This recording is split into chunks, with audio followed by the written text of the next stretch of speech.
Hello, happy Friday, and good morning, ladies and gentlemen. Welcome to this week's new episode of Breakfast with Boom. I'm your host, Mr. BoomStick XL. And folks, we have an absolutely outstanding 2+ hour podcast ready for you to start your Friday and roll right into your weekend. And why I'm excited for today's topics is because they come the way of two absolutely outstanding community members that if you're not following them, folks, I'm here to tell you you're doing it all wrong. The first topic of discussion comes the way of J Rock. Now, again, if you don't know who J Rock is, you probably should follow him because he is a monster prominent member of the community, constantly putting out good tweets that some would consider to be rebel rousing, if you will, but sometimes these are questions that need to be asked.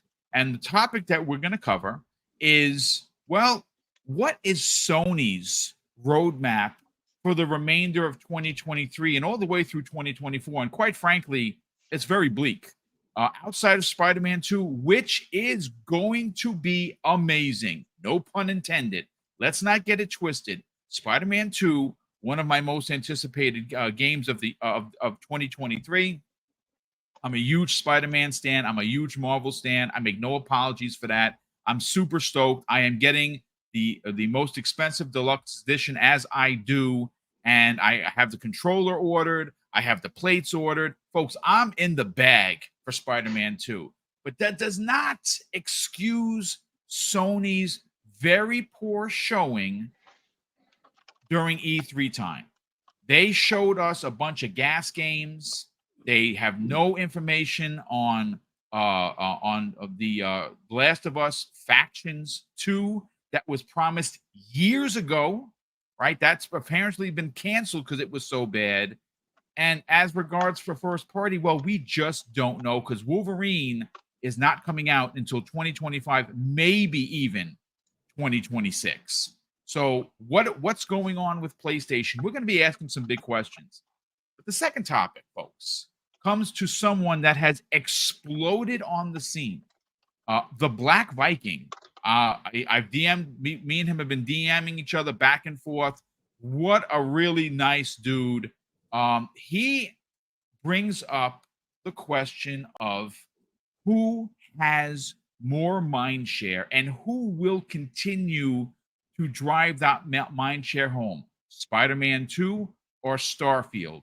The answer is, well, he did some more research, which I'm going to bring up a map that he did on Google. Starfield the game versus Spider-Man 2 the game. And man, I got to tell you, Spider-Man 2 barely in the picture. Starfield, on the other hand, seems to be the talk of the town, and it's coinky. It's a giant coinky dink, if you will, that Starfield this morning on Twitter is trending in gaming. Top 5 in gaming trending Starfield this morning, folks. We're going to get into it because there's been a lot of concern from certain members of the community about Starfield not being playable at Gamescom, which just so happens to be after 5 days later you get it on early access. So why would you make a demo? I don't know.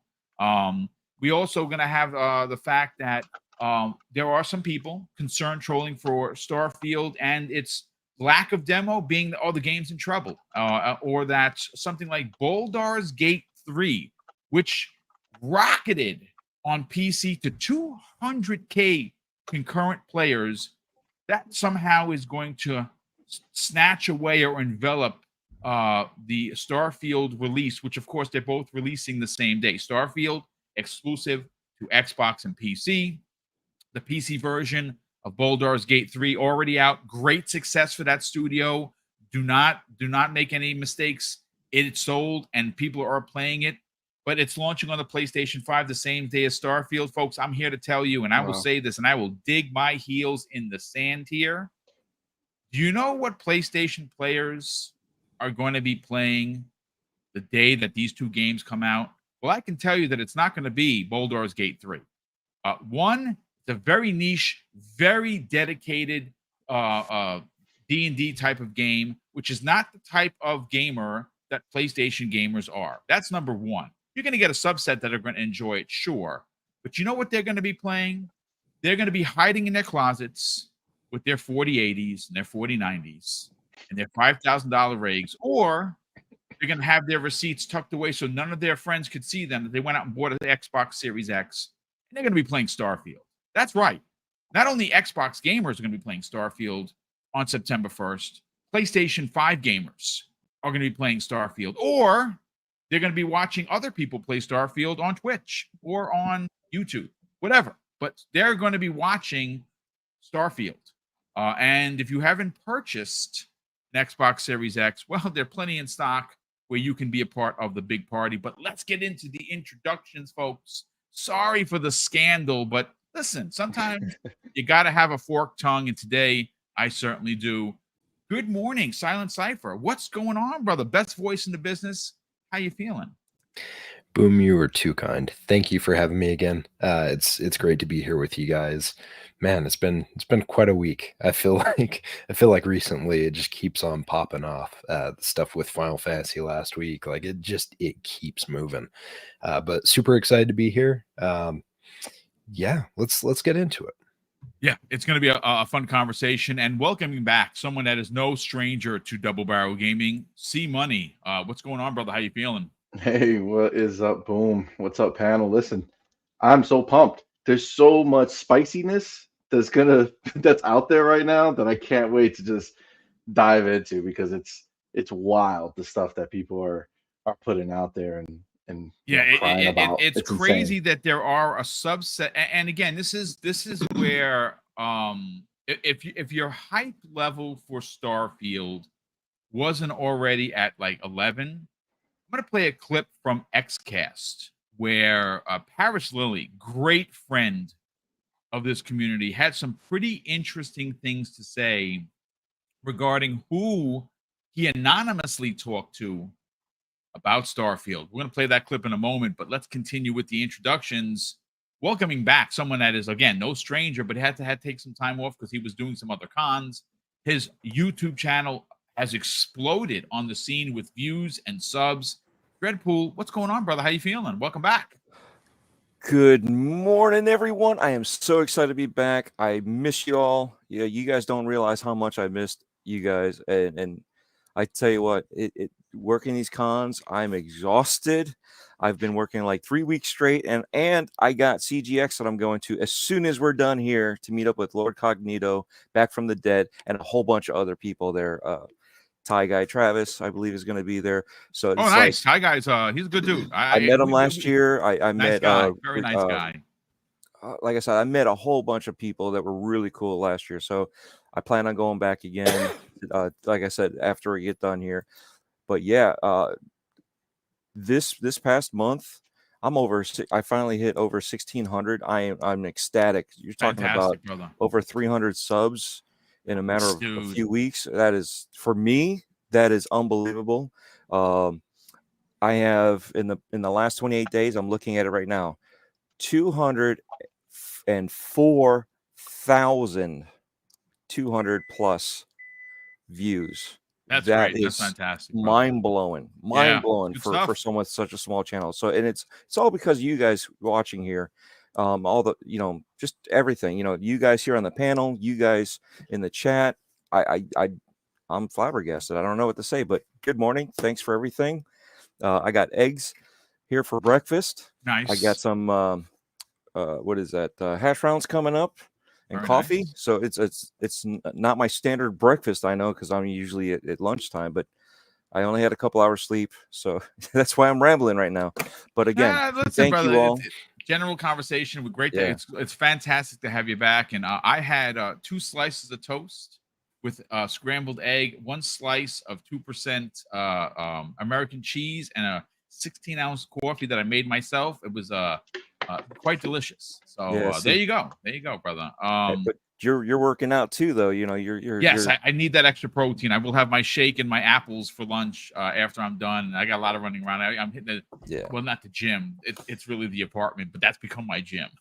Yeah. So today for me is exciting to be here to talk about these topics. seeing that I'm in the background listening to you guys, you know, right along with the chat, just lurking. But it's going to be fun. Plus, we got C Money here and Silent Cypher, so it's you're looking for some good stuff. And then if I do this, if I talk like this, it looks like Silent Cypher is just. There you go. Yeah, about he has himself. a very unique voice. There you go. Yeah. I don't know if you can get down to the tones that I get to. No, You think I those are don't think he deep. can. I don't think anyone We could can. have we could have a talk off. We'll talk off, no problem. There you go. So Fuzzy Belvedere, what's up, brother? Good morning. How the heck are you? Good morning, everyone. Glad to be here. Man, Twitter, or formerly known as Twitter, has been hysterical as far as the. It's been very funny, actually. Some of the takes are so bad, dude. Like, yeah. so bad. We're definitely going to get into it, but it's so good to be here. Glad we have Silent Cypher. Glad we have C Money on here. And glad we got Dreadpool back. Awesome with Web Dave here as well. And always love doing this with you, Boom. Man, be prepared, people. We're going to have some spicy takes today, so let's do this. Yeah, you know what? I mean, listen. If we could take it, we certainly are allowed to give it. And Facts. we're gonna ask some big questions. And I don't think that it's even on the line of console warring. It's simple questions that the PlayStation community should be asking, but even more so. How come the gaming media isn't asking these questions? See, that's really what it comes down to. Because I really mean this, folks. If the shoe was dropped on the other foot, there is no doubt that there would be article on top of article on top of article on why X isn't doing what this is doing.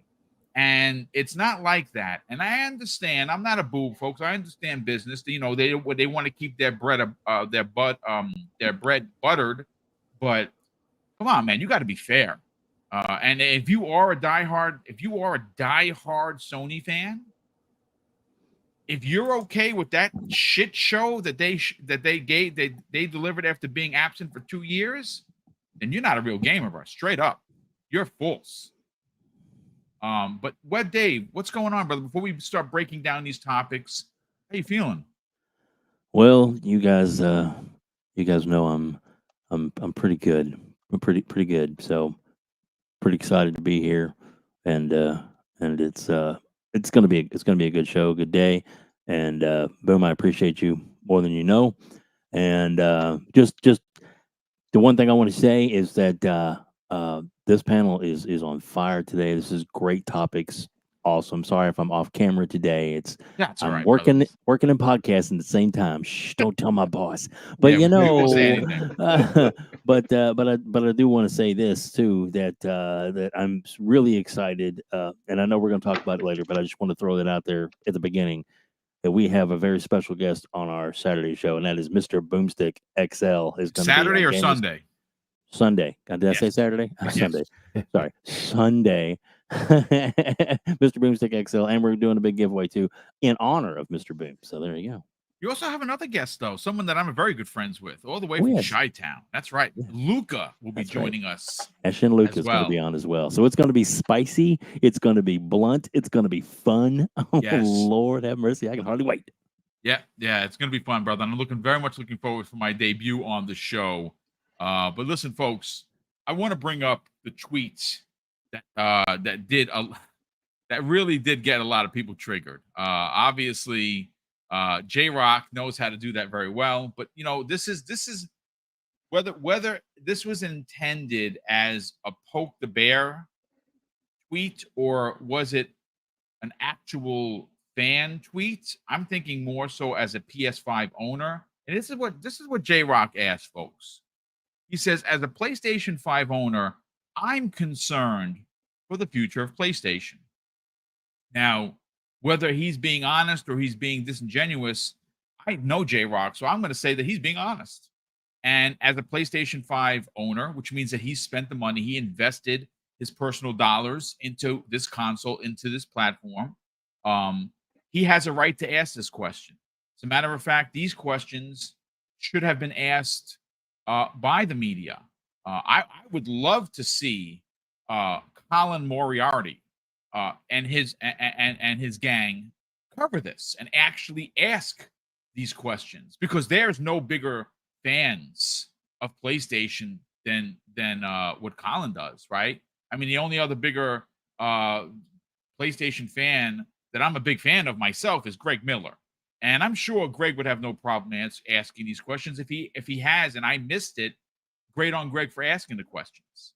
But this is what he has. This is what he says in his tweet.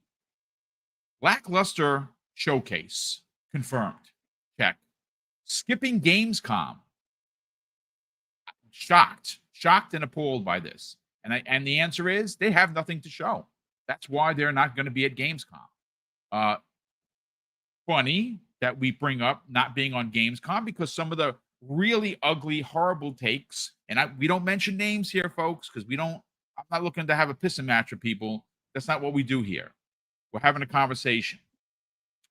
But this is where this is what sparked the so-called concern for Starfield and its playability and whether or not it's going to be delayed or it's ready, because Starfield is not going to be at Gamescom.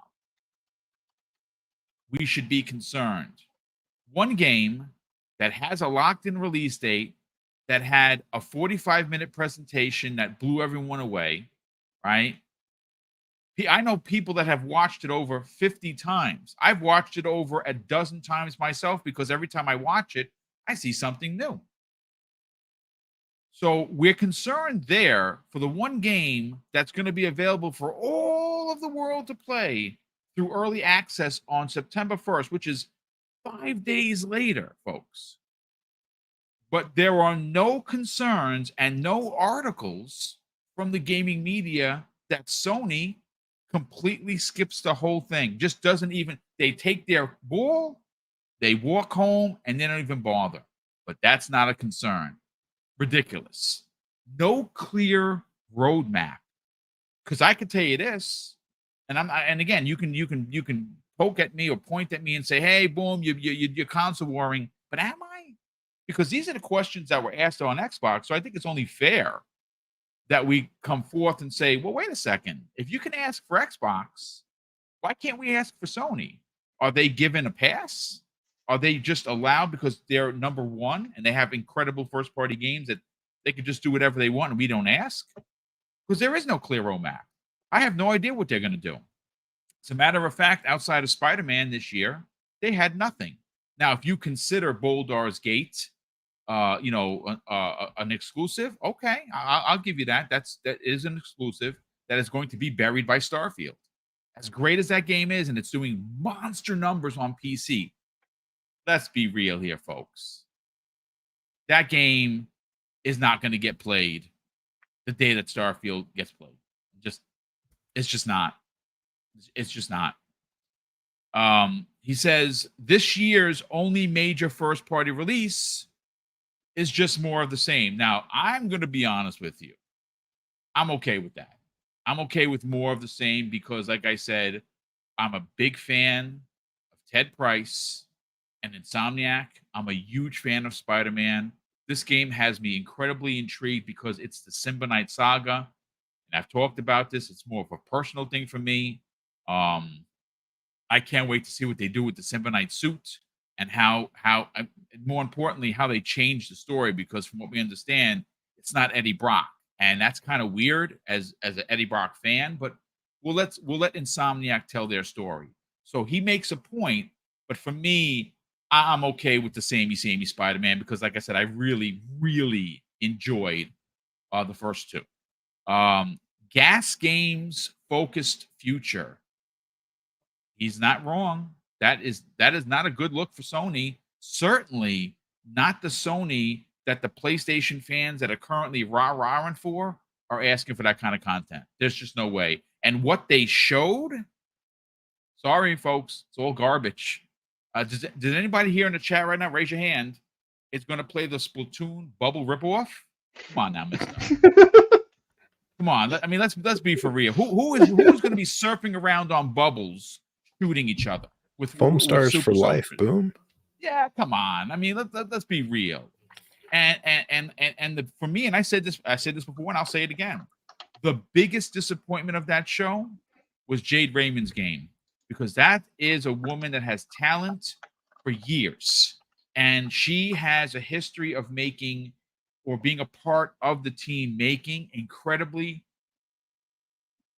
relevant single player games. And what did we get? We got a ripoff of of another bank robbing game. Sorry, folks, disappointment. And this is the last point he makes on this tweet, which I think is brilliant. And this is a big one, folks. No word on factions. Like, does anyone remember that Factions was supposed to release the same time as The Last of Us 2? Because I remember that conversation. And I don't remember when Last of Us 2 came out. I don't know if that was 2019 or 2020. But we're heading into 2024. No factions. As a matter of fact, from what we understand, Bungie took a look at what they were doing. They're like, yeah, you got a Kansas. This is not going to sell. So let's get into it, Silent Cypher. These are finite points. Now, you can, if you want, easily take this in a console war direction, but I don't think we have to. I think we can have an adult conversation of amazing points made by a prominent member in the community. What are your takes on this? Yeah, I mean, you look at the points that he brought out, and it all matches up. Like, I don't disagree with him by any means. Like, you look at this stuff, like the games as a service, the gas games approach that they're going with. That's, for me, that's a red flag, and that's a concern for me on its own, because I feel like you're spending a bunch of money in a market that, like, you're only going to get one or two of those games to actually pop off. The longevity of those games, like, if you're throwing that many out there, how much are you going to support it long term to try and get those things to actually come to fruition and be money makers for you, right? Like, your ROI, your return on investment for those is not going to be great, considering how much money you're going to have to dump in initially just to get these things up and rolling. And then you look at, like he was talking about with Factions, like, that must have been in a really bad spot. Or I mean, we know that we found out Bungie basically, from what we heard, they kind of like came in, they're like, yeah, this ain't it. Yep. Like this, then that's a bad sign for them, right? Like, because that was one of the big things that they had. Well, you know what's interesting? How many years of work was discarded? You know what I'm saying? Right. Like, Yeah. that's It had to have been in some pretty rough shape, and they must have just been like convinced this thing was just going to be a dud right out the gate and just die off. Because how do you dump that much money and just walk clear from it, right? Like, you figured that they're probably afraid that that was going to tarnish the brand of Last of Us. So they opted, like, this is the best decision for us, is to dump this, walk away, and do something different. Of which now we're hearing Last of Us 2 remaster, which makes me a little sad, Wild. makes me wince a little bit. But yeah, I mean, there's just not really much of a roadmap at this point. And I know a lot of folks online are getting really salty about the fact that, oh, well, Spider-Man's going to fix it. It's going to make everything better. They've got plenty of stuff. We've got a secret showcase that's coming, or, whatever the excuse is. It's okay to accept that your console is not, like, your preferred platform is not getting the games and stuff that you want, right? Like, we saw it on Xbox side. If you were an Xbox gamer, it's been a rough few years. We're finally starting to see a cadence form, but up until now, it's been rough. And this happens. Like, there's those ebbs and flows, and unfortunately, Sony does not have a stacked lineup right now. I think J-Rock is on the money with pretty much everything he said here. Is like, he has concern, validly. Like you said, he owns the console. He sees it. Personally, for me, I'll end up playing the games when they come to PC. But, like, the fact that we're looking at a lineup that is non-existent is a problem, especially with how much Microsoft has in the salvo at this point, not even including the ActiBliz side of things. Yeah, I mean it's a great point. And again, let's be very clear here. No one, at least for me, and I think everybody on the panel will agree, we're taking shots at Sony because they can't deliver AAA content. Their prior history is phenomenal. Let's not make a mistake here. They deliver when they deliver.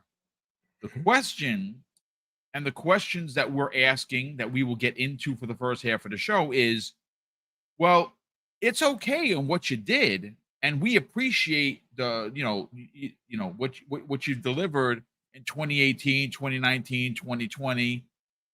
No one's challenging that.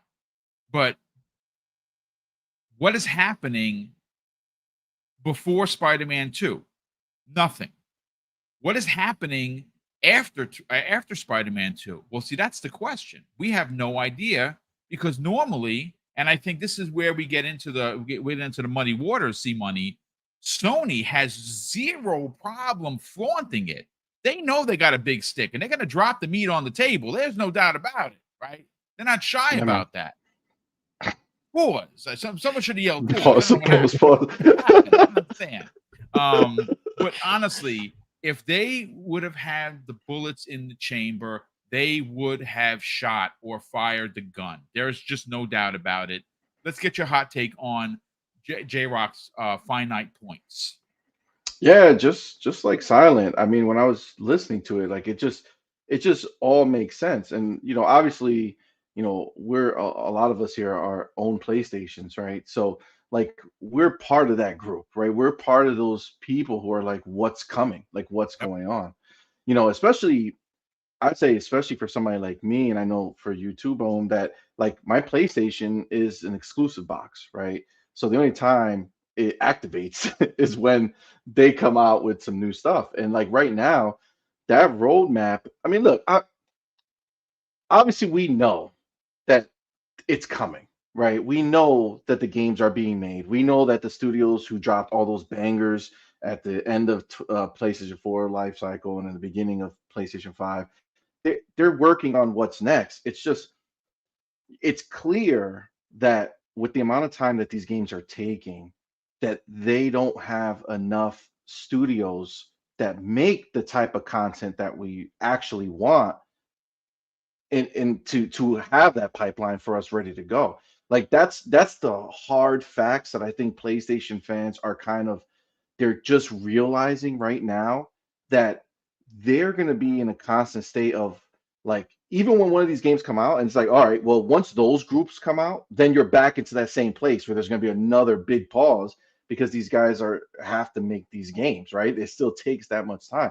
Where they see now on the other side, Xbox, I mean, we have so much. Like we're spoiled for riches right now of what's going to be coming. I mean, starting next month, it's done. Like starting Starfield is the It's start. going to be a landslide of content It's that over. we're just not going to have time to play. No, like ultimately, there's no preparation. Let me just throw this out there, because I was talking with Everborn, and I'll let you finish your point, because Yeah, of course. you're hitting all the switches here, folks. This is speculative, so please bear with me. But just imagine what I'm about to say comes to fruition. September is Starfield. October is Motorsport. November, I'm very much expecting that you're going to get Call of Duty in Xbox Game Pass. And I say that, now, am I confident? Sure. Is it definitive? It's not. I don't have the contract in front of me. I know that Sony signed a new 10-year deal for Call of Duty. What that says to me is being somewhat business-minded. That negates the other contract, and I'm sure that negates the marketing, right? So let's just say, for shits and giggles, folks, that your November game is Call of Duty. Let's then take this a step further and say, okay, they're having a big blowout for Stalker 2 at Gamescom. What if that's your December game? And again, for more shits and giggles, what if in December, as an early Christmas gift to the community, and at that point they had sold as much as it can sell, they dropped Diablo 4 into Xbox Game Pass? Could you imagine those 5 games back to back to back to back one after another in Xbox Game Pass, I'm sorry, who do any other consoles and platforms exist? The answer is going to be, well, no, because you're not going to have freaking time to play anything else. But please continue, C Money. No, but that's 100% the fact, that that's the reality that we're walking into right now. And again, this is what got all the fanboys stressed over on the Sony side, because they see that, what are they going to have to say? You know what I'm saying? Like, they feed off of any kind of negative situation that Xbox is in. And it was always about, oh, they have no games. Xbox has no games. Bro, we're going to have so many games that are exclusive. It's crazy. It's crazy. And this is just starting. You know, Xbox is going to have their biggest presence at Gamescom than they ever had, right? Meanwhile, Sony is not even showing up. Not even showing up. You know what I'm saying? Like, that's crazy of an idea, that they don't even, like, they're not even showing up with Spider-Man. You know what I'm saying? Like, people are worried about. Well, I saw the Silent Cypher tweet, and he's concerned. He said, "No demo, folks. Spider-Man 2 in trouble." Yeah, they holding off on doomed. Spider-Man demo. They're afraid. What's gonna happen? I don't know. My But goodness. that's the reality, right? Like, there's no roadmap. Again, we know that the games will come, but it's very easy to kind of take this year for Sony and kind of line it up with last year for Xbox, right? Like, last year we were kind of in that same place where we're more in that holding pattern, and then now, here's PlayStation, and they're in that same boat. They have one game coming out, and then when is the next game coming out? We don't know. I mean, at this point, we'll be lucky if they have another fall game for next year, right? Because aside from that, if anything was coming out of any real substance, they would already kind of dropped the hints, or somebody would have said something somewhere. And then factions, man, where to go? It's funny, because if you remember, when they first talked about factions, they wanted to separate it from The Last of Us, right? They didn't want the Yes. name The Last of Us attached to factions. They wanted to do their own thing with factions. But then when they did that post where they re-announced that it was going to be delayed again, they brought back The Last of Us. Yeah. They brought it back into the title as The Last of Us Factions now, right? So, I mean, it just kind of shows you that PlayStation, for the first time in forever, okay, that's a Frozen moment right there. They're operating kind of on the heels of their feet, where they're kind of getting backed into a corner where Xbox is just going full force, right? It's just nonstop. They're going to be at Gamescom. I can almost guarantee that they're probably going to do a similar thing at Tokyo Game Show, and bring their stuff there and be full force there. I mean, there's just so much that they have, that there's nothing, I mean, even remotely as exciting on the PlayStation side right now at all. And then top it off, games as a service games being the focus. That's the sad part that PlayStation is doing. And it's not sad that they're making games as a service, because I think they should, right? It's a smart thing to do, but it's the emphasis that they have on it, right? Like, Xbox is currently way better at games as a service than PlayStation. Like, it's not even there's like not even a competition there, right? We have our Grounded, we have Sea of Thieves, you have games like State of Decay 2, that even though it's not typically a games as a service, but they keep updating it. They're keeping you Well, that engaged. game is They're old. keeping their play. They keep supporting it, dude. Like, they Yeah, it's just nonstop. content into it. So They're not Yeah. stopping. You know what I'm saying? So they're figuring it out. And then Halo, I mean, again, I'm sick of the Halo slander. Halo Infinite Halo Infinite was is so good, amazing, and dude. is It is amazing. just It's so good. It's game. People say gameplay is king, right? And I tweeted this out earlier. But if gameplay is king, then you got to put respect on Halo's throne, because no Yep. one can touch them. Their gameplay is amazing, dude. Yeah. It's amazing. It's just top of the line. And they are, again, that's a games as service. And yeah, when it first came out, they didn't have as much content as the community wanted, because it was so good that they just wanted more and more. But they did it. They caught up. There's so many maps. There's so many season playlists. 4 is astoundingly good. Like, it is. Amazing. Amazing. I exploded through the 100 levels like nothing. Like Oh my god. I have I saw every it. battle pass for Halo done. All the Events. situations done. Like the events are done. I have Yeah, 60 they're days starting in it, another one and on the 8th. I know, which I'm very much looking forward to. I'm gonna jump into that. But listen, before we bring in Fuzzy Belvedere, and then of course we'll go to Dreadpool and then bring in Web Dave. I got to catch up on the super chats. Been quite a few of them already. Drawn TJ drops the first two $5 super chats. He says, "Hi everyone. The PlayStation fanboys are down bad right now. Only on AAA. Only one AAA banger this year." Which again, it's a big one. It's Spider-Man, and it's coming out right around the time as Craven the film, which I'm still a little like, I don't know if I like what they're doing with the angle with Craven the film, but I'll go and see it for sure because I'm a big Spider-Man fan. His second super chat says this: people pissed off Phil Spencer by saying fire him, so now he's going to make moves, bringing more content to Game Pass. Facts. I'm going to be honest with you. I'm sure Phil just laughed that off because he understands. You got to understand. We King and I on yesterday's X Vlog. What a great hour and a half. Like it was Yeah, it was. solid, straight up factual conversation. No fanboyism. Like I said, Phil Spencer's a man, folks. He's not a god. He's not. I don't put him on a pedestal. But you got to give the dude respect because it's because of him that there's still an Xbox.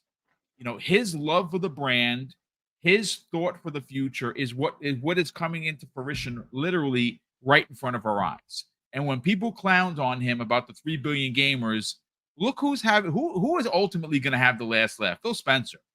It is crazy what he has done and what he continues to do with the team that he has surrounded himself with. And again, make no mistake, Phil is the lead dude, but he can't do what he does without an amazing team. And he does. I mean, there's so many unsung heroes that we don't know about. Of course, we know about the Sarah Bonds. Of course, we know about the Larry Herbs and the Aaron Greenbergs and the Matt Booties. But there are hundreds, if not thousands, of people behind these folks that we'll never know. And they're doing some really powerful things for the Xbox brand. And if you're not on board now, the water's nice over here, man. Just the grass is just as green as PlayStation. Come on over, man. We're more accepting here than the PlayStation side. I hate to say that, but that's a fact. PlayStation community is very, very exclusive, which is what I don't like about them. When you look at the Xbox side of things, it's very inclusive. Everyone, race, creed, color, sexual orientation, it doesn't matter. Just come on over. You're a gamer. Let's hang out. And that's why Xbox is my brand of choice. We have Sour Blow Gaming or Sour Blow 18. I think Silent Cypher, you know who this gentleman is. He says this after dropping a very generous $2 super chat. Web Dave and Dread, don't hide that boldness. Show it.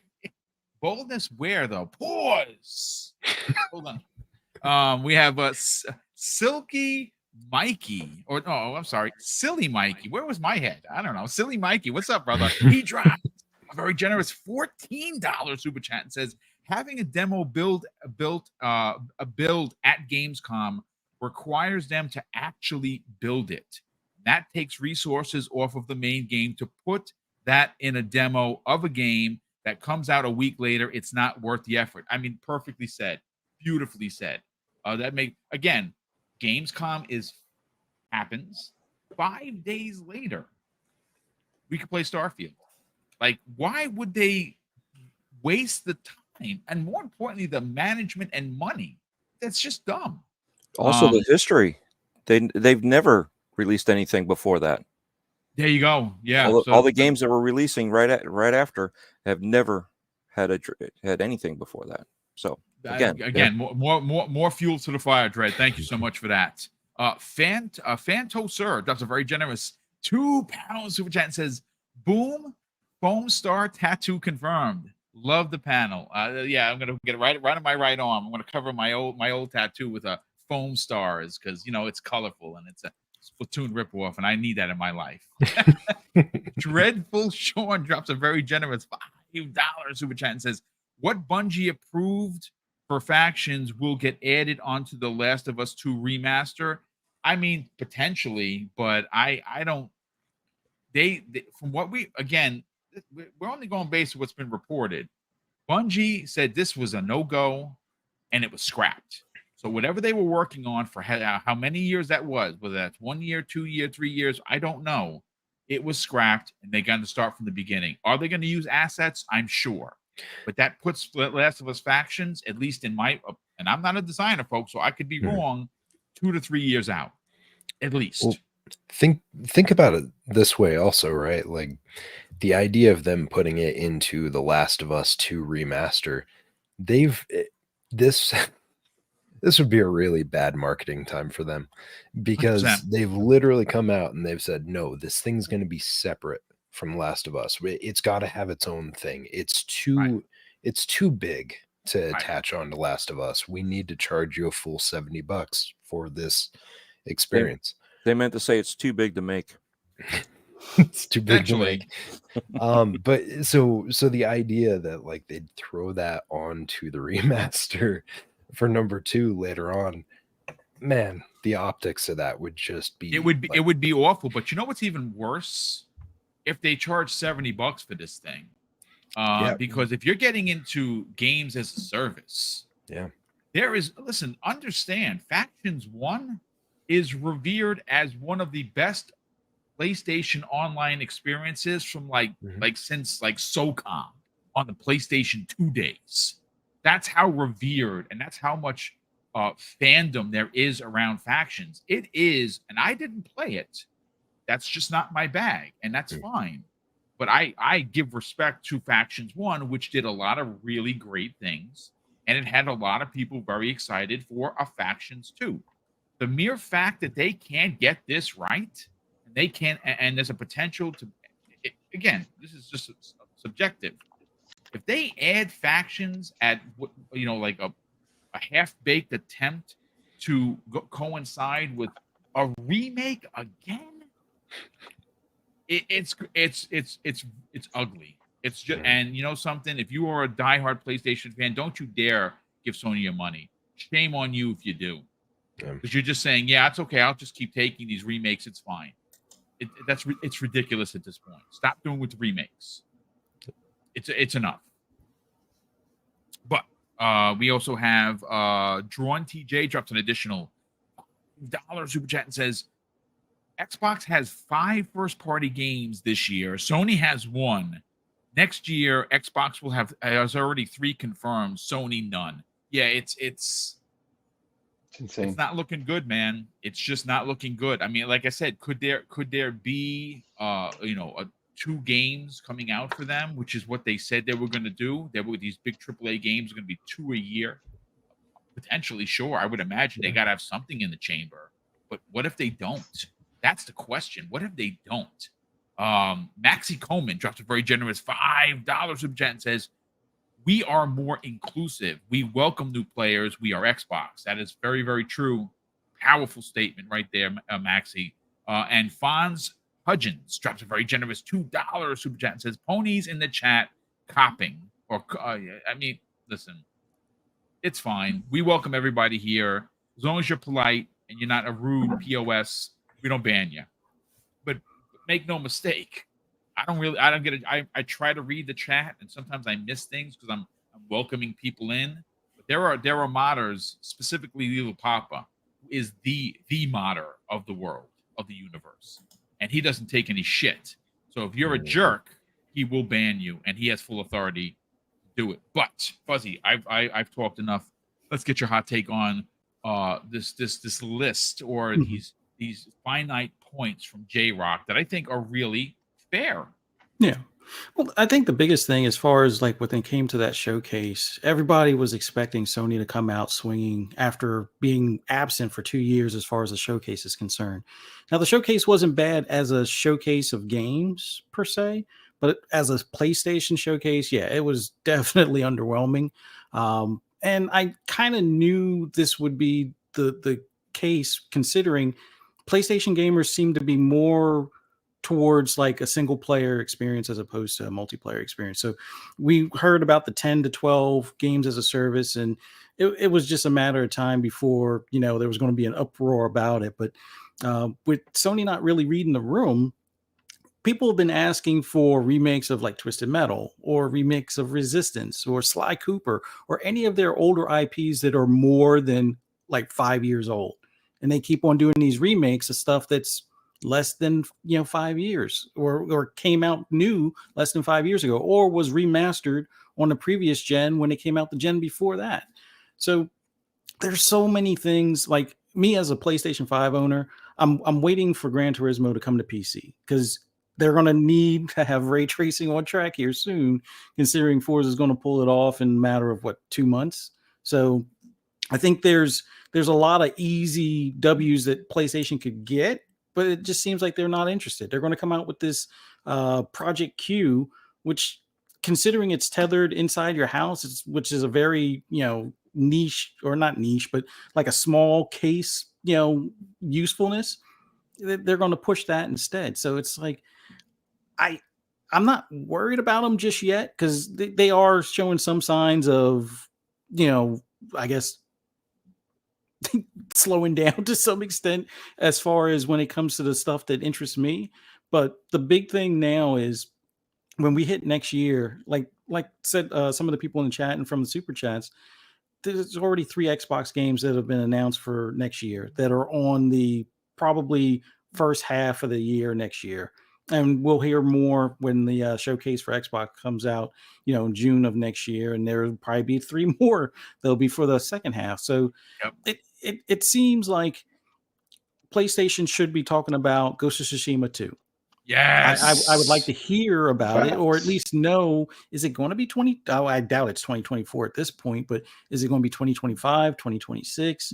And then since there's no more Uncharted, what is the other thing that's going to kind of slide into that? Or are they going to continue with the, I guess it was that story that they had, I forget what it's called now, but make that like the primary with the new characters? Or what's going on with what was it, Ben Studios? They're not doing a Days Gone 2, which even one of the directors was like, if they had greenlit it, it would have been a game that would have probably been able to come out this year, or at least by next year. So at least you would have that. But you've had Bend as a support studio as opposed to a primary developer for their own game. So I don't want to call mismanagement or anything along those lines. Of course, the gaming media would say that about Xbox, and they quick to point out about like the delays or Perfect Dark and all that, and we haven't heard much on it, but we'll hear something about it soon. But in the meantime, there's 3 or 4 other games that you can focus on in the meantime. So when it comes to PlayStation, I don't think people are ready to, or at least the PlayStation fan base don't seem to be ready to ask those important questions like, what's the roadmap?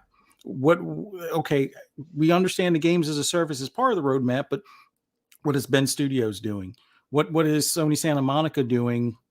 Are they going to make another God of War? Or are they going to try something different? Is Cory Barlog's game, is it going to be a sci-fi thriller, or is it going to be something like a Sad Dad Simulator again? Not that maybe both, but it's maybe both. There needs to be those types of questions in the community. Like for me, as somebody that owns a PlayStation, I would love for them to make something to compete with for Forza Horizon.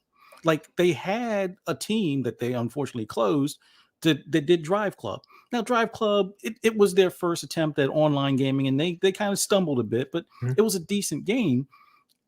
A part 2 of that set in Japan, which everybody that's a Forza Horizon fan has been asking them to do something in Japan. Just all they would have to do is make a game in Japan, base it on the actual Midnight Club that was in Japan doing illegal street races, and that would probably be a hit for that platform as an arcade racer. Yes, I understand they have Gran Turismo, but not many people are talking about it. In fact, they even delayed the movie, which, don't get me started. If you're delaying movies and we don't know what games are coming, what's to be expected as far as the future is concerned when it comes to that platform?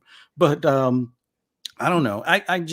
I would have figured by now we would have heard about a Twisted Metal game or a Resistance game.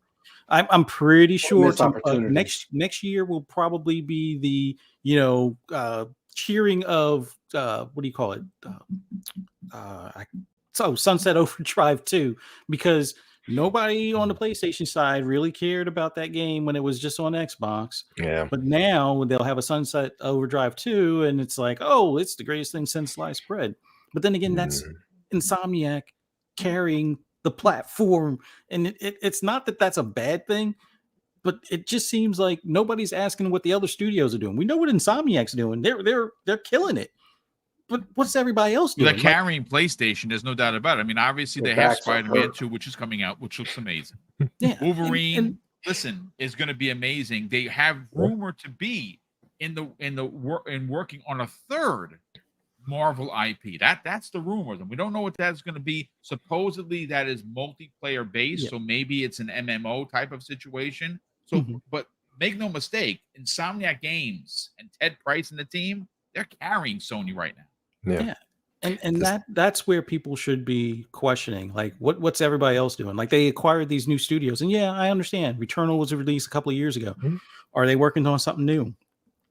With a lot of these other smaller teams that they've acquired as far as for their gas game. I know one of the teams, it's either being shuttered or not. That one wasn't acquired, but they partnered with that team, and it seems like Bungie's playing the assassin in the background, not necessarily stabbing people in the back, they're slitting throats and sniping people left and right. And I don't know, like I'm wondering, when is the PlayStation fan base going to be like, you know what? Bungie can get out of that contract and be independent again, because they're killing our games as far as what people might be interested in. Like I get it. They're the kings of games as a service when it comes to an online type of game. But why would, if Factions and the people that made the original one for The Last of Us, at least release something, or take Bungie's advice and don't just like scrap it. Oh well, they said it's going to be crap, so let's just scrap it and cancel it, or get quiet about it and not tell anybody what the next time frame is when we're going to talk about it, or when it will even release, if it releases. But I don't know. I've rambled enough. I need. Listen, fantastic points. Listen, before we bring in Dreadpool on the conversation, I do want to catch up on super chat. Simon Brandy, sorry brother, I did miss your super chat, but I'm like I said, I got 3 screens open. I'm gonna read it right for you now. He drops a very generous £5 super chat and says, "I predict major drama for next year's Call of Duty. If the PlayStation 5 Pro is real in 2024, the deal is for parity for Call of Duty. Therefore, the Pro version won't be a superior one." I listen. I think they're good. I don't think there's going to be a problem with it, because they're going to want to sell copies, and PlayStation is the place to play Call of Duty for now. I think that we are, again, it's going to be a very different conversation once we see what happens this November. If Call of Duty drops into Xbox Game Pass, I still think there is going to be a very large subset of PlayStation gamers that are not going to convert, that are going to traditionally do what they do and buy the game on PlayStation 5. And I don't think that's a stretch. There is going to be a point of conversation now next year, if there is another Call of Duty in 2024, where people are going to be like, well, wait a second, whether we're in a recession or we're not, we're out of the recession or we're not, I don't understand the finite logic in saying, okay, I have a PlayStation 5, I have an Xbox, or I have a PC, a capable PC, which most PlayStation gamers said that they have, right? They have all $3,000 and $5,000 rigs. I'm just saying, I'm repeating what they said. So if you have a capable $5,000 or $3,000 rig that can play Call of Duty, which you told me you had, how are you going to logistically look yourself in the mirror and be like, I'm going to go spend $76.43 if you live here in New Rochelle, and go to my GameStop or go to the PlayStation Store, $76.43 for the new Call of Duty, when you can go to Game Pass, and if you go into Game Pass on PC, it's cheaper, and if you go to Game Pass on console, it's $17. You're okay with spending nearly $80 on a game you can get for a fourth of the price? Like, I don't understand that. To me, that's just crazy talk. Support the devs, man. Support the devs. Support those devs. That's right. That's right. They are working for free now. I forgot about that. So yeah. So we also have a couple more super chats here. We have so thank you so much for that, Simon, and apologies for the miss. Highlander 001 drops a very generous $10 super chat and says, I had to talk to I had a talk with Satya Nadella a few months ago, and I asked him if the Phil in his office, he said Phil is always traveling to developers making deals. He said you should see his travel budget.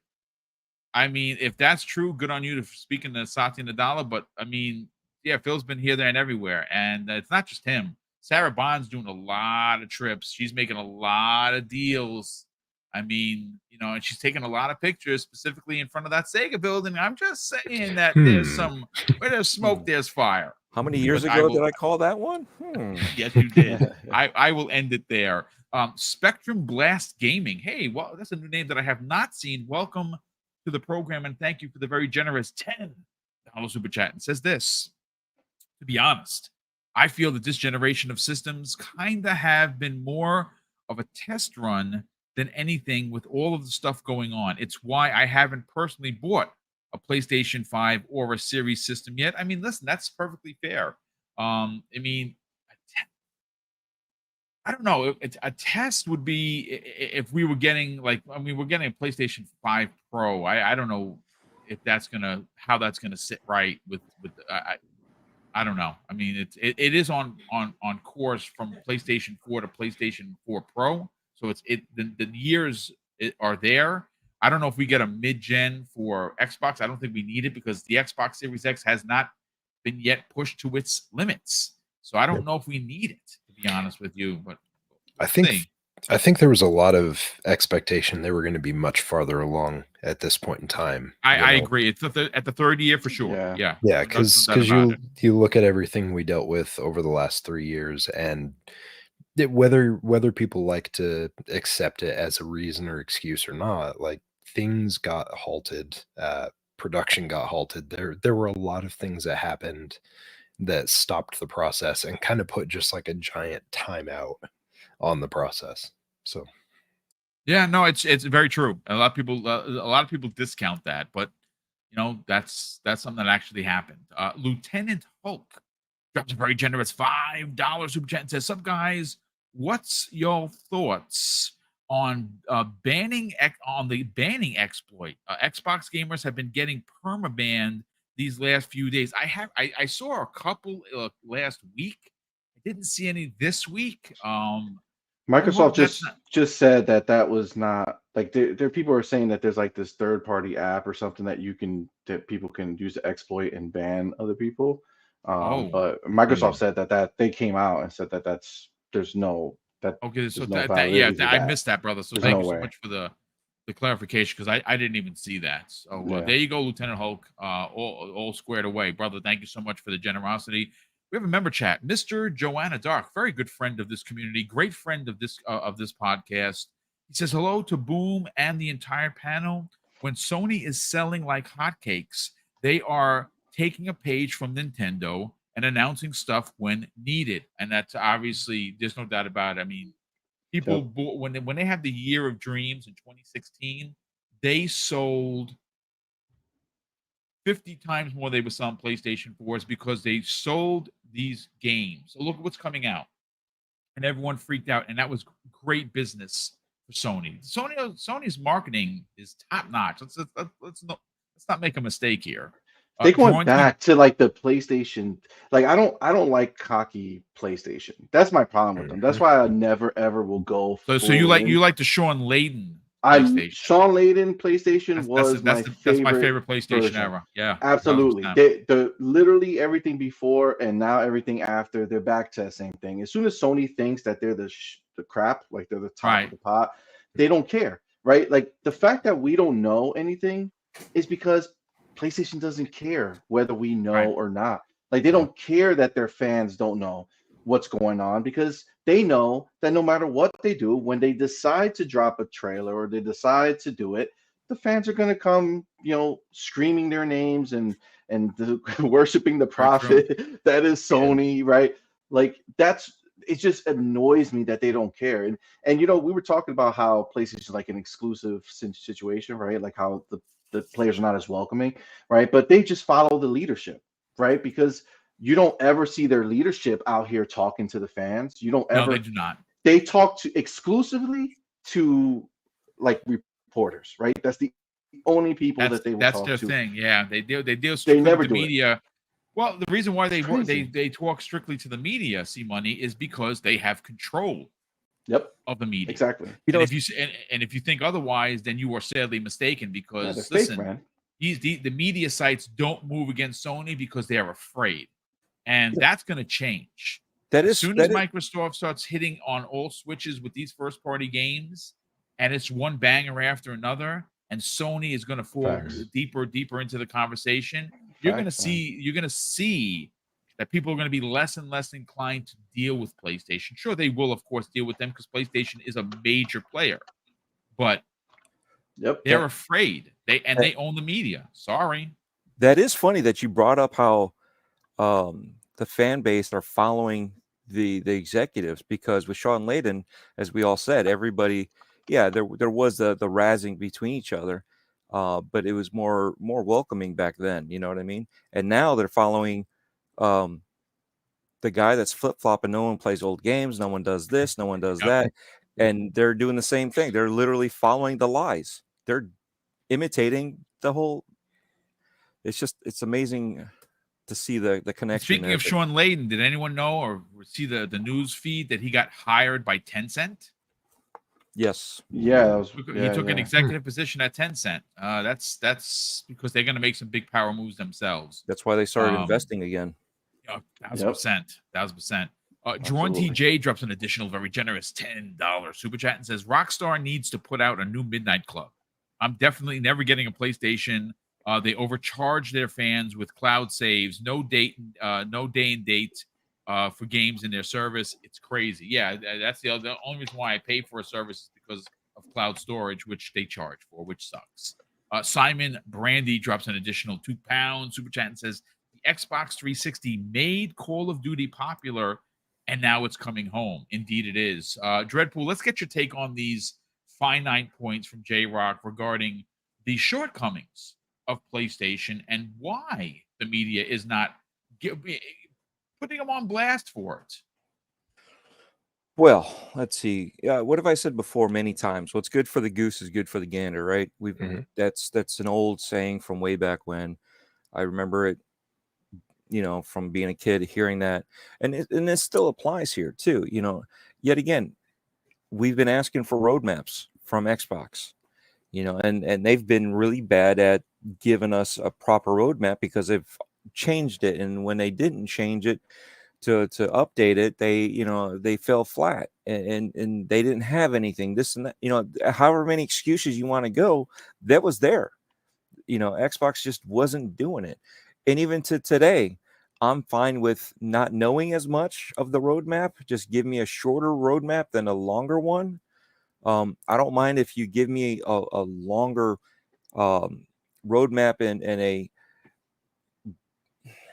I guess, in a blurry world, because everything can change. We know that, in an instant, things can change just like that for whatever reason. New management comes in, and or even the new direction of where the market is going can change. And so stuff like that has to happen at some point in time. So, Scalebound being one of them. You look at how many people still cry about Scalebound, and it's like, it ain't happening.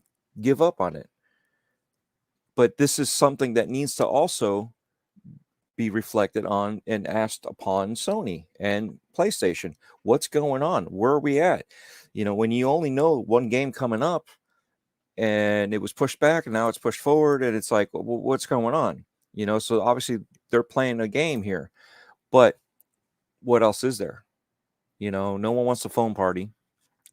Quite literally, nobody wants that. Watch it be like this huge hit.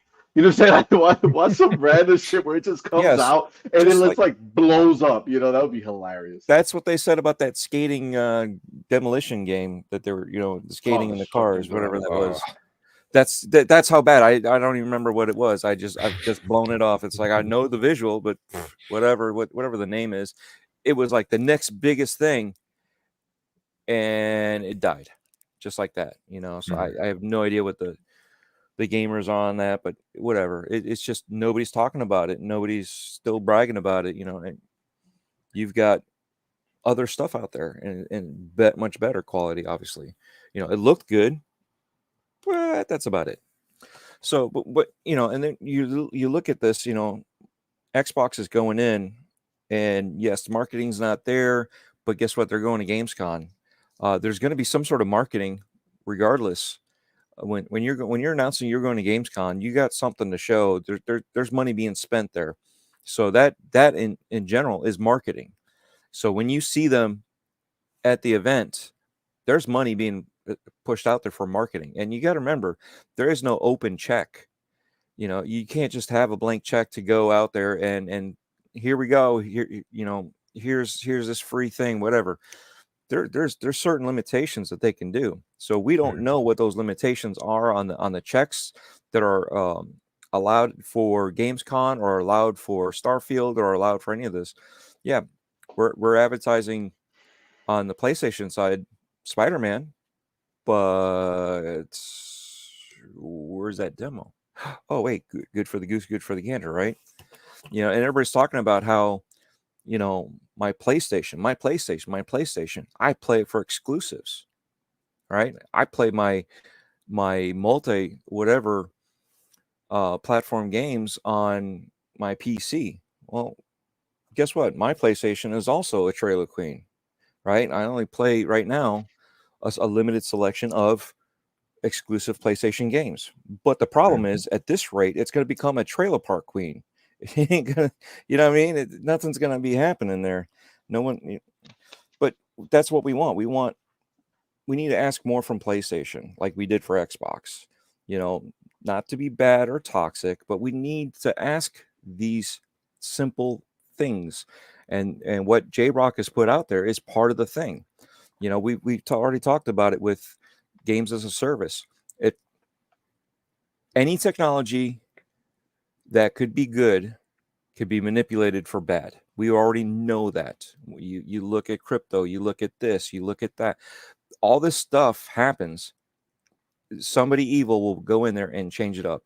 You know, so when you look at Bungie coming in and saying, "Hey, look, this isn't it," we don't know why they say this isn't it. Are they jealous? Yeah.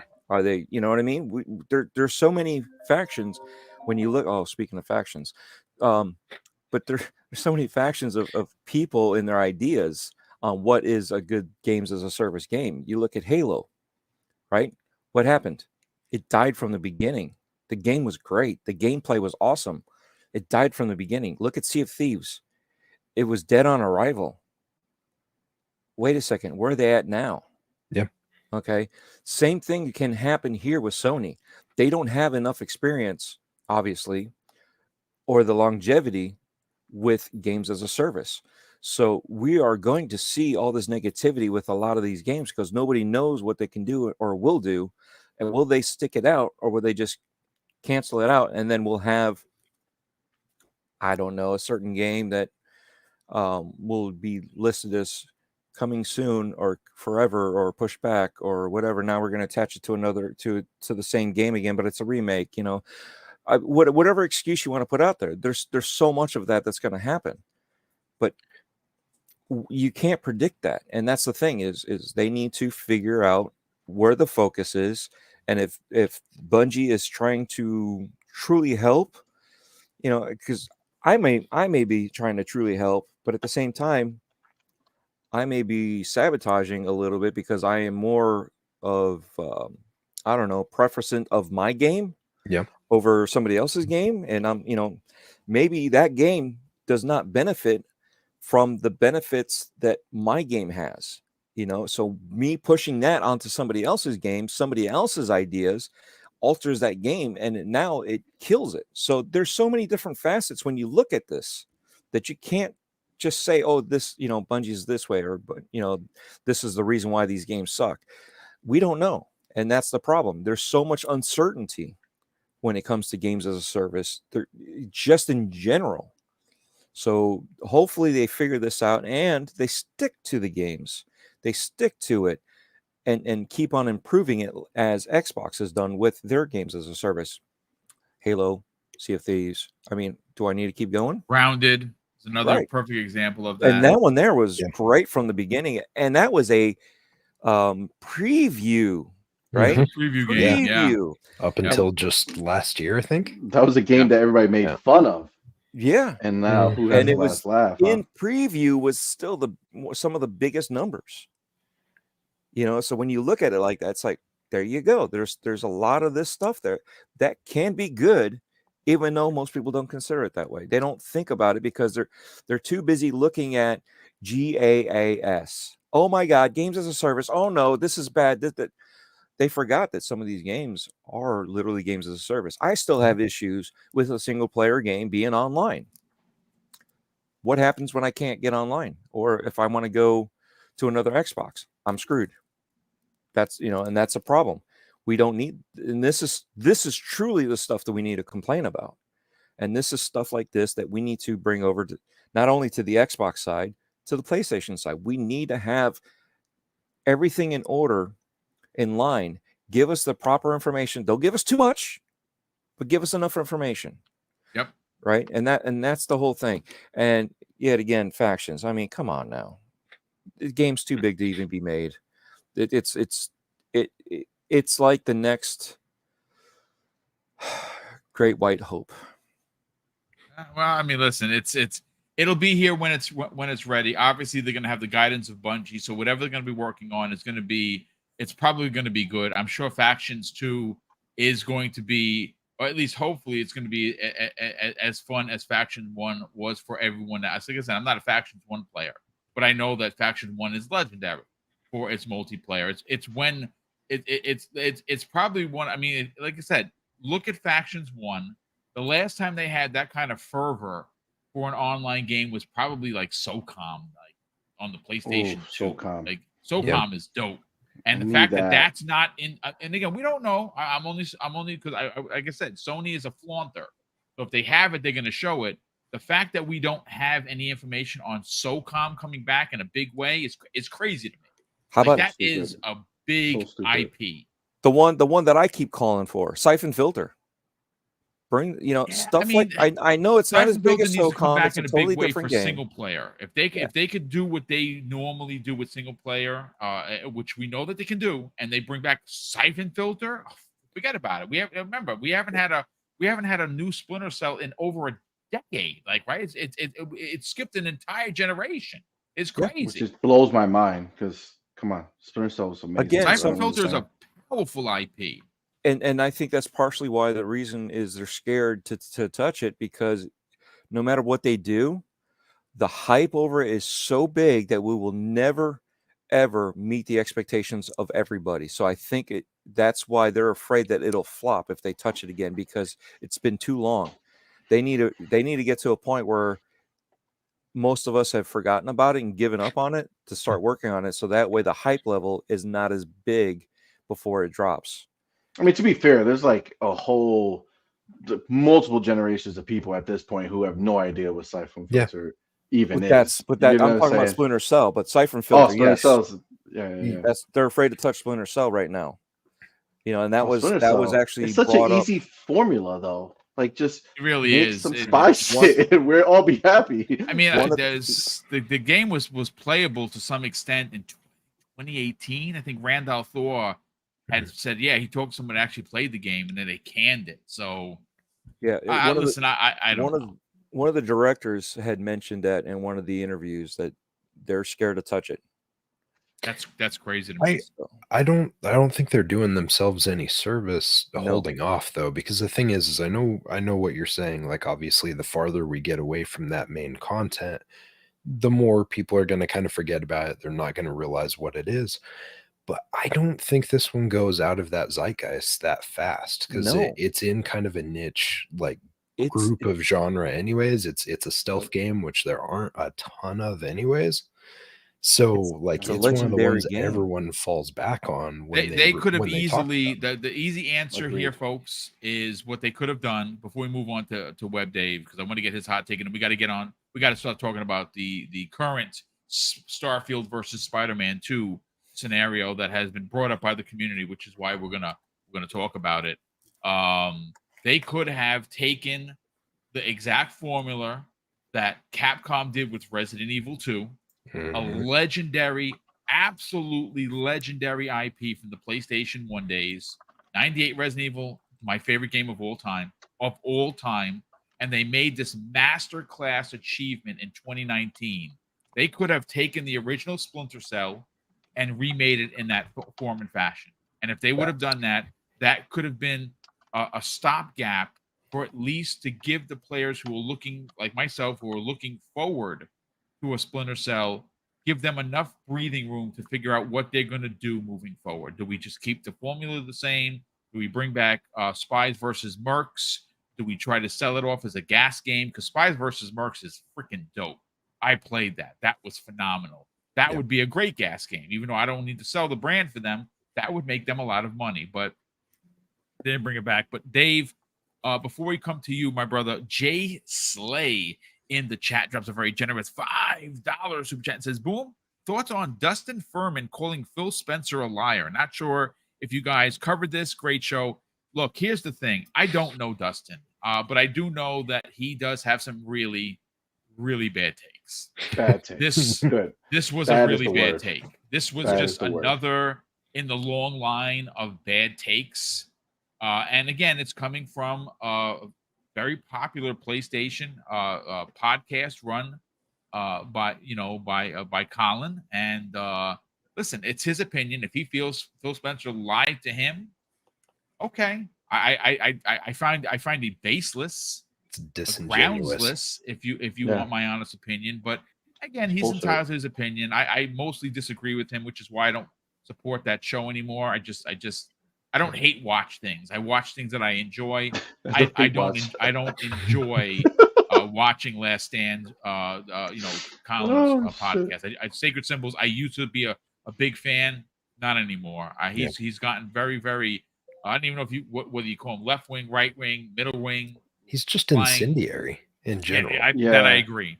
It affects the other brands that they have, because I feel like I used to watch Lord Carnito and Defining Duke is Maddie Plays, right? Defining Duke, it was a dope show, but I gotta tell you, lately I've kind of stopped watching it, and it's not because of like I love their chemistry, and I think Cog is dope, and Mr. Maddie Plays. I watch all of their stuff independently, separately, but I just feel like I'm so annoyed with like the bullshit talk that it's true. Colin's crew does, that it just makes me I don't even want to support. It ruins. It's because it's his stuff. You know what I'm saying? Like, it's a fantastic. It's his show. You know what I'm saying? Yeah. And it makes me not want to do it. So I don't even know. Like, man, it's been forever. Like, I just stopped watching it, and it sucks because it's the show itself. Independently, Maddie and Cog love their content. Two great and together members. It's awesome. Yeah. But I just can't, man. I can't. Yeah. It's like I ran into the same thing, C-Money. I for a long time I didn't actually know that they were the guys behind Defining Duke. Like, I didn't realize that it was Last Stand, that it was Colin. And I think of like years ago when Kind of Funny separated themselves from Colin, and all the stuff that happened with that, and just how he's always kind of been incendiary and just like throwing it out there and stuff. And as soon as I found that out, like, it kind of spoiled the experience. Soured you for a me. bit. Yeah, I agree. Because Maddie's great and Cog is awesome. It just, as soon as I found that out, I was like, do I want to support that guy though? Yeah, and he's just playing in, like, obviously I believe honestly those are his true beliefs, but he knows his audience, right? Yeah, let's be real. Like, to us, he's incendiary. To them, they worship this guy. He has all these shows, and they just his Patreon is one of the biggest Patreons that there is. He has like a crazy amount of people who support him. So, it's one side is exactly. That's exactly what it is. It's crazy. Yeah, listen, it's sad, but it is what it is. He's a businessman. He knows his business. He knows his audience. He plays to his audience. That's why he has those two members on his podcast that do mostly agreeing with him.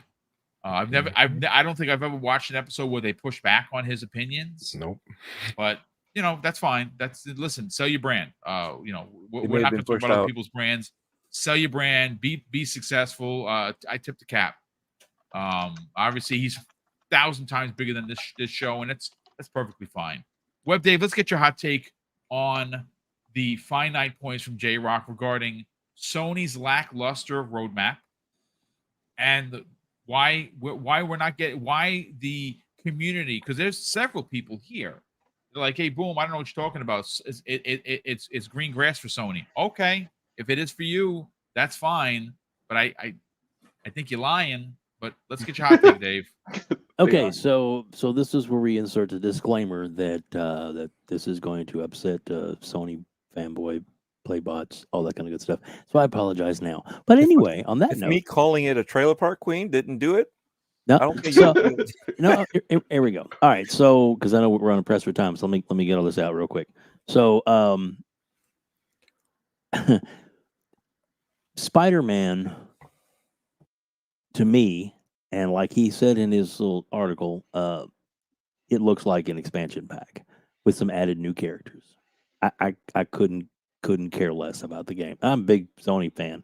Spider-Man doesn't really do it for me. I played the first one, played part of the second one. It's okay, and that's cool. If you like it, cool. It's gonna be great, and that's fine. But let's face it, that's all they have first party coming out for the near future because we know nothing else because they have announced nothing else. Yep. Also, big point that Kraven the Hunter, the movie, has been delayed until next year in August. I In did other not words, know a that. year from now. Yes, it's official on their Wow. website. So it's Yep. official on Sony's Okay. website. There So, you go. just so you know, there is no tie-in to a movie because it's not coming out until next year, which I am looking forward to that movie. But so the other one, also in the chat, there is a Justice Bolt who made the comment about Stalker is not confirmed either. He said that how things are in Ukraine, Stalker may never come out. Justin, I just make sure you know this, that there is a playable version of Stalker 2 going to appear in 2 weeks at the Gamescom. show. It's at that's Gamescom. it's So the if you weren't highlight aware of that, of I didn't know. But if you're just trying to talk smack in a chat, boy, are you wrong. Because I have a feeling they're going to make some announcements on that release date because they're not even in Ukraine. The entire team has been moved to a different country, and Microsoft helped them make the move. Their whole team has been moved to another exactly. country, which is that where game their new headquarters is. Correct. Yes. And it looks amazing. Just in case you didn't know, just letting you know. So yeah. So but the overall, I mean, I'm not trying to get down on Sony. I love Sony. I have PlayStation, love it. Played it for a long time. They are in a bad place right now, and it's just the way it is. Microsoft was in a bad place last year, and now they're coming out of it. So it's the transition, Jim Ryan's big transition that he's done to gas games, and by doing that, is really he's throwing out the old formula, which worked for them for a long time. You know, with the sad dad games and all that kind of stuff, and basically that when you play a cutscene and you hit one button to advance the game, because basically that's what most of those games are. So anyway, I'm sorry, I know it's setting things on fire, but you know what? It really, you know, if you want to do a good game, Sony, they have a good game, and it's Ghost of Tsushima. That is an excellent game. Some of these other ones, not so much. But that's okay. That's just my opinion. Just gonna say. But anyway, so the Spider-Man thing is he's right on the point on a lot of those, and Sony's overall setup for this year, they're relying on a lot of third party. That's why they're doing a lot of buying this and buying that and buying exclusivity. That's why they're doing that, is because that's really what they need to do. So that's it. That's what I got for now. No, I mean, listen, it's a fair point. Listen, we differ, Dave. Like I said, you for a lot of the games that I like, you don't like, and that's perfectly fine. I have a PlayStation 5 as an exclusive machine. I love their over-the-shoulder, story-driven, adult-themed games, which is why I support the brand. It really is only turned on for exclusives, and that's perfectly fine. It is number 3 in my console digestion. It's Xbox first. Order. Yeah, it is. For me, it's Xbox first, obviously. Nintendo, very close second, because I play the Switch with the missus every day of the week. There isn't a day that we don't turn on our Switches. So it could at some points get played even more than the Xbox. But very, very on the bottom is PlayStation, and that's because when Spider-Man comes out, it's going to be on all the time. Because I'm Spider-Man stan. I'm not. I wouldn't say an apologist, but I really like Insomniac Games, and I like what they did with Spider-Man. So I'm going to be playing day one. There's no question. But these questions that J-Rock brought up were phenomenal. Now, I do want to move the conversation very quickly to, of course, the Black Viking on Twitter. He had did something. I'm going to do a screen share real quick. Let's see how I'm going to do this. You know what? I'd have to get everyone out of here. Okay, basically what he did is he did a compared breakdown by region on the zeitgeist that is Starfield versus Spider-Man 2. And the percentages of people talking about Starfield are blue across this map. I'll drop the tweet into the show notes. So if you want to go and you want to take a look at the tweet, it's legit, folks. He did this, and blue versus red. Red barely is being spoken about, meaning Spider-Man 2. I'm not saying that it's going to be a bad game. It's going to be quite an amazing game, no pun intended. But the reality is like even of this morning, Starfield is trending. So what I am going to do is I'm going to bring in, let me just get back to it. Paris Lilly was, of course, he's a part of the XCast. He goes on to say that he has spoken to someone who wanted to remain anonymous. They were currently playing through Starfield. And what he was told had him even more excited than he was originally. Now, if you know anything about Paris Lilly, the guy wears it on his sleeve. He is not afraid to tell you how he feels. He does not cop for Xbox or PlayStation. He's like legit. Like, I really dig Paris Lilly and what he brings to the community. His honesty, even though at points can be quite brutal. Make no mistake, if you insult him, he will go for the jugular. But that's who Paris Lilly is, and that's why I appreciate what he brings to the show that he does with XCast, and obviously, you know, with Danny on Gamertag Radio, and that's how I found him. That's how I found Danny and Paris. But there is something to be said about the negativity that has surrounded the last couple of days, gentlemen. I mean, let's be for real. Obviously, Starfield not having a demo was a big deal. I don't understand why it was brought out to be such a big deal, considering that Gamescom happens and then 5 days later, you're playing Starfield. Like, there's no need for the demo to be at Gamescom, but more so than that. And I think this is really where we get into why it's not there. This is a European show that is showcasing European developers. I don't know, Stalker 2 being the headline. They're a European developer that has really gone through the rigmarole, if you will. And now their game is going to be playable. It's going to be a nice size chunk, which tells me that if they're that sure about putting this out there, this could be the December game that has not been announced as of yet. Maybe at Gamescom at the end of the month, we get that announcement. Hey, what you played is available now on Xbox. Go play the demo. And by the way, it's coming out in December into Xbox Game Pass day and date. That's how I think it's going to go. But listen, Spider-Man 2 is a formidable IP. It is going to sell millions. I would not be surprised that sells 10 million copies easily in its first month, because it's Spider-Man. He's the most recognizable character on the planet, and Sony has that IP locked up, and rightfully so. They own Insomniac. But Starfield, let's not make a mistake here, folks.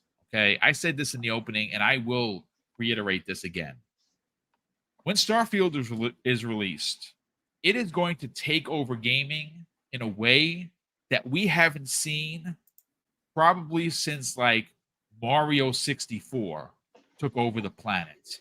Like, it's that big of a deal. Now, you may say nay because you're a hater of Xbox, and that's fine if that's your opinion. But if we're being real here, Silent Cypher, the hype behind this game that had a 45-minute demo in June that was probably 6-month-old at least tech that we saw running, right? That is probably 6-month-old code. And now we're getting Paris Lilly, who I trust indubitably, come out there on XCast and be like, listen, I spoke to a guy that he trusts, and what they told me about this game has me even more excited. And listen, that's good enough for me. I'm not saying that somehow or another Spider-Man doesn't count.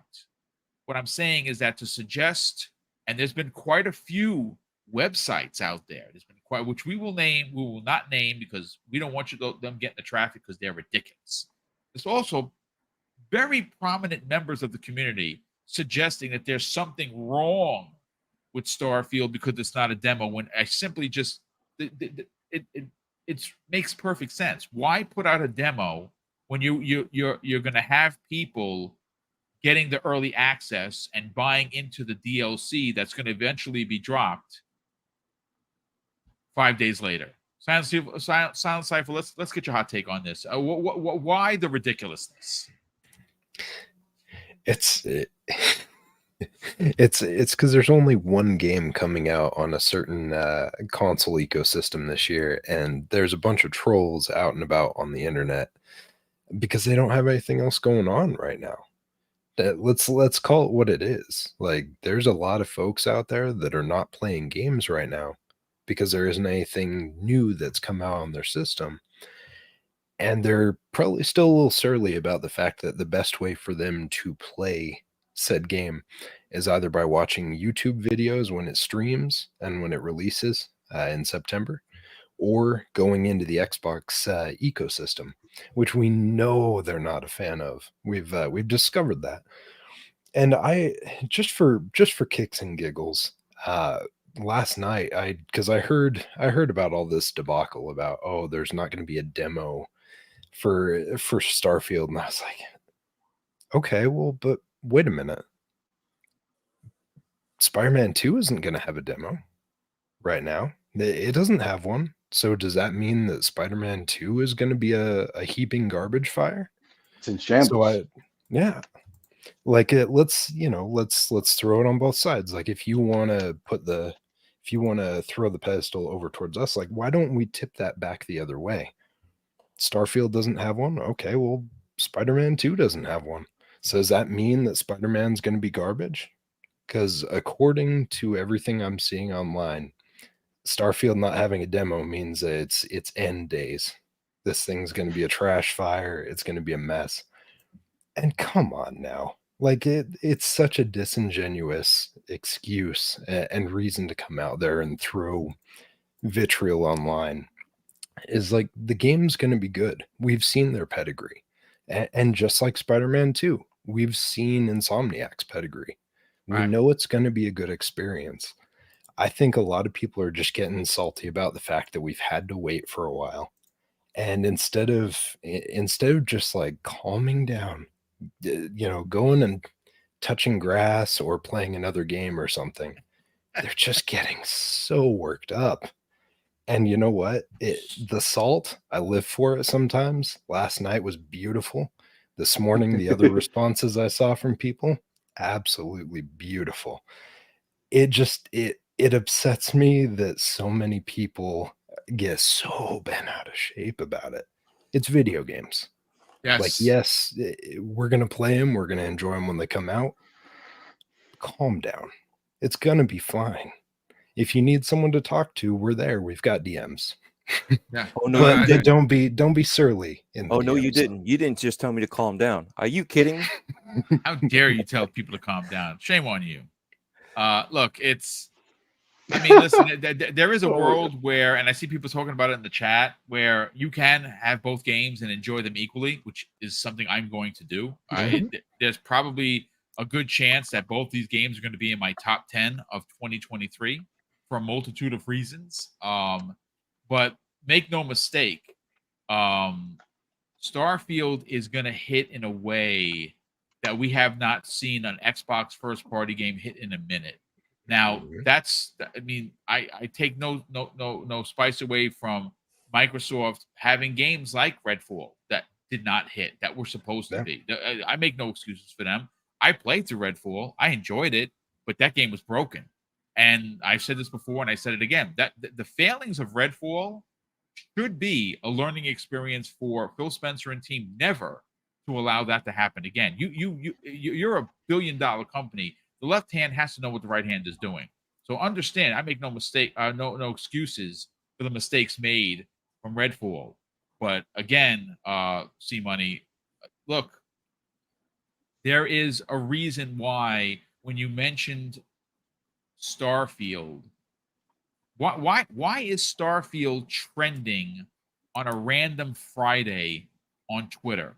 It's because it's the game doesn't come out for another month, but you keep seeing people 28 days, boom, 27 days. This is a really big freaking deal. And Absolutely. This game is going to be polished in a way that we have never seen a Bethesda game launched.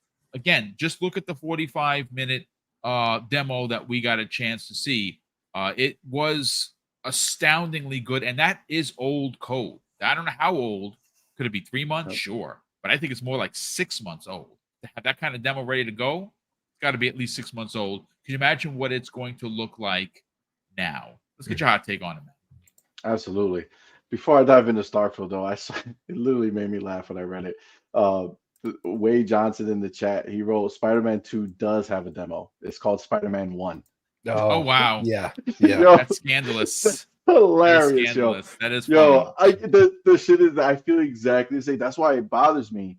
Like, I know, like, I'm excited for the game, but I'm annoyed that they didn't push it. You know what I'm saying? They didn't push it. And the reason they didn't push it, the only way I could see it is because of time, right? Sony was like, yo, we have nothing else. You need to make this game by here. So they just copy pasted last game, threw a black suit on, made a new story. We're good to go. So that was just, I just saw that and it made me laugh. It was good. But when it comes to Starfield, man, like, the reason that is trending is because Todd Howard doesn't miss with his bangers, right? His bangers are legendary. And that's just the reality of what it is. And it's not like he's not legendary like Hideo Kojima, right? Who is legendary because he makes all these kind of weird and, you know, special games, but they're not in the same like stratosphere, right? Todd Howard makes games that last forever. You know, like games that people just play till the end of time. Like, there's literally people still playing Skyrim that released in 2011 right now, and that's just, it's insane. But you know, Silent said it best, man. It's just the tears from the Sony fans that you're hearing out loud. You know, normally tears are silent, but when it comes to Sony fans, you can hear them. They're splashing. They're splashing on the floor. And torrential. You know what's an interesting point? Like, everyone pegs me as an Xbox guy, right? And that's fine, right? But how many times have I not sung the praise of Sony? Countless. Perfect example of what I've talked about today. So you can call me a bot if you want, but I have a ton of platinums, Spider-Man 2018 being one of them, and I'm missing one trophy from Miles Morales for the platinum. So I'm in the bag. So, but what you said something pretty interesting. You know, the salt and the tears and everything. You never ever see, very rare, that you'll have a PlayStation player who is so prominent in the community get out there and say something nice about Xbox. Like, oh my God, I can't wait for Game X because they can't do it. I'm a fan. Because then their credit is somehow lost. Yeah, their brand will be destroyed. Plenty of Xbox fans get out there, and many people on this panel right now, like, oh, listen, I'm an Xbox dude, but I play the heck H out of this, or Yep. I like this, and I give them credit. Or how many times have I Yep. credited Sony's marketing? Countless times. So let's Yeah. if we're gonna fling poo, folks, let's fling it correctly in the direction that it needs to go. Sorry. Yeah. It's true. Yeah, It's if- true.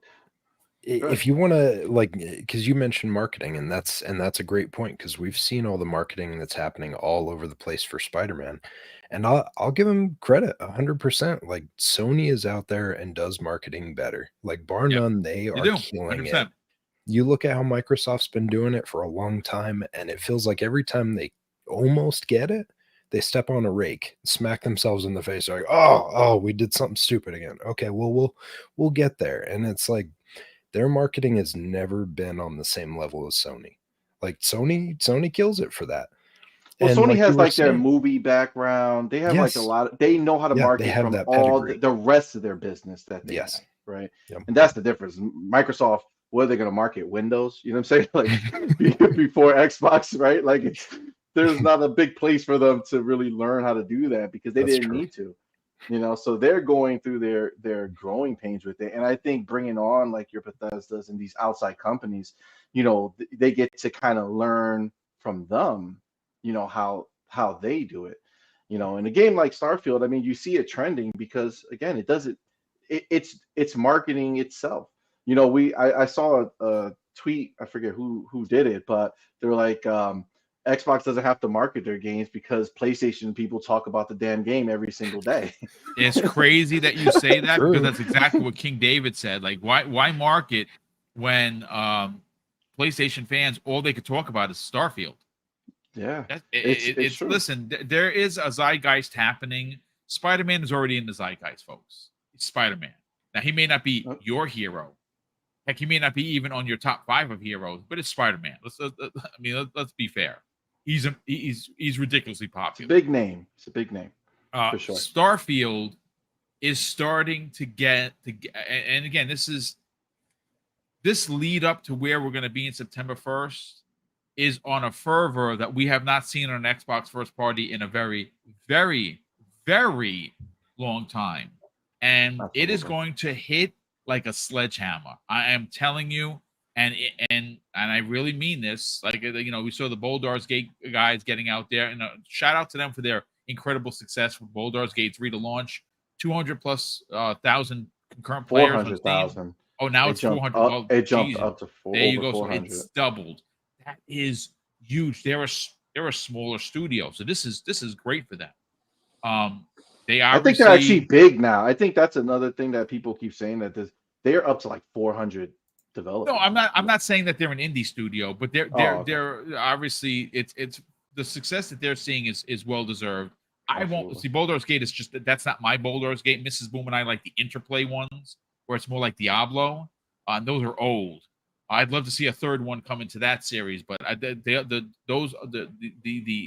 PC based ones they're just not for me. And I can guarantee you they're not for PlayStation players either. I don't know if there's going to be some hate buying. Oh, well, I got to support the devs, so I'm going to go out and buy this game and never play it. Okay, good for you to waste your money. But the fact that they're releasing it against Starfield, I mean, look, it is what it is. Hopefully they have success, but I'm here to tell you that when Starfield releases, Xbox gamers are going to play it, PC gamers are going to play it, and guess what? PlayStation players are going to play it. They're going to play it. They're going to go and they're going to buy They're going to buy Xbox Series consoles in droves, or of course, play on their $5,000 PC rigs. We will see. PC. We will see. It's funny because they, you know, it's if you think about it, it's smart for them to do that, right? Release Boulder Gate. Of course the it same is. day It's great because marketing. They know they're 100%. not going to outshine Starfield, but to the PlayStation people who are spiteful, you know, they're gonna be like, well, I'm playing, you know, Baldur's Gate, and it's, you know, got such great reviews, and it's so great, right? So they kind of position themselves as the Starfield of PlayStation. That's the real reason why it's not coming out on Xbox, not their other bullshit. But that's a whole nother story. No, that's the truth. Because when I mean, listen, they have used the Series S as its outlier, is why they can't release it. But I don't believe that. And I was talking with Everborn this morning. He doesn't believe it as well. He thinks that the reason why it's not coming out the same day as the PlayStation version is because it would not be non-existent against Exactly. Starfield. So they delay it. They don't put the resources to get it done to make the Series S work, and that makes perfect sense. Why drop your game the same day that Starfield comes out? It makes no business sense. So take the resources of your company, put it into the PC version, which again, 400,000 concurrent players. That's madness.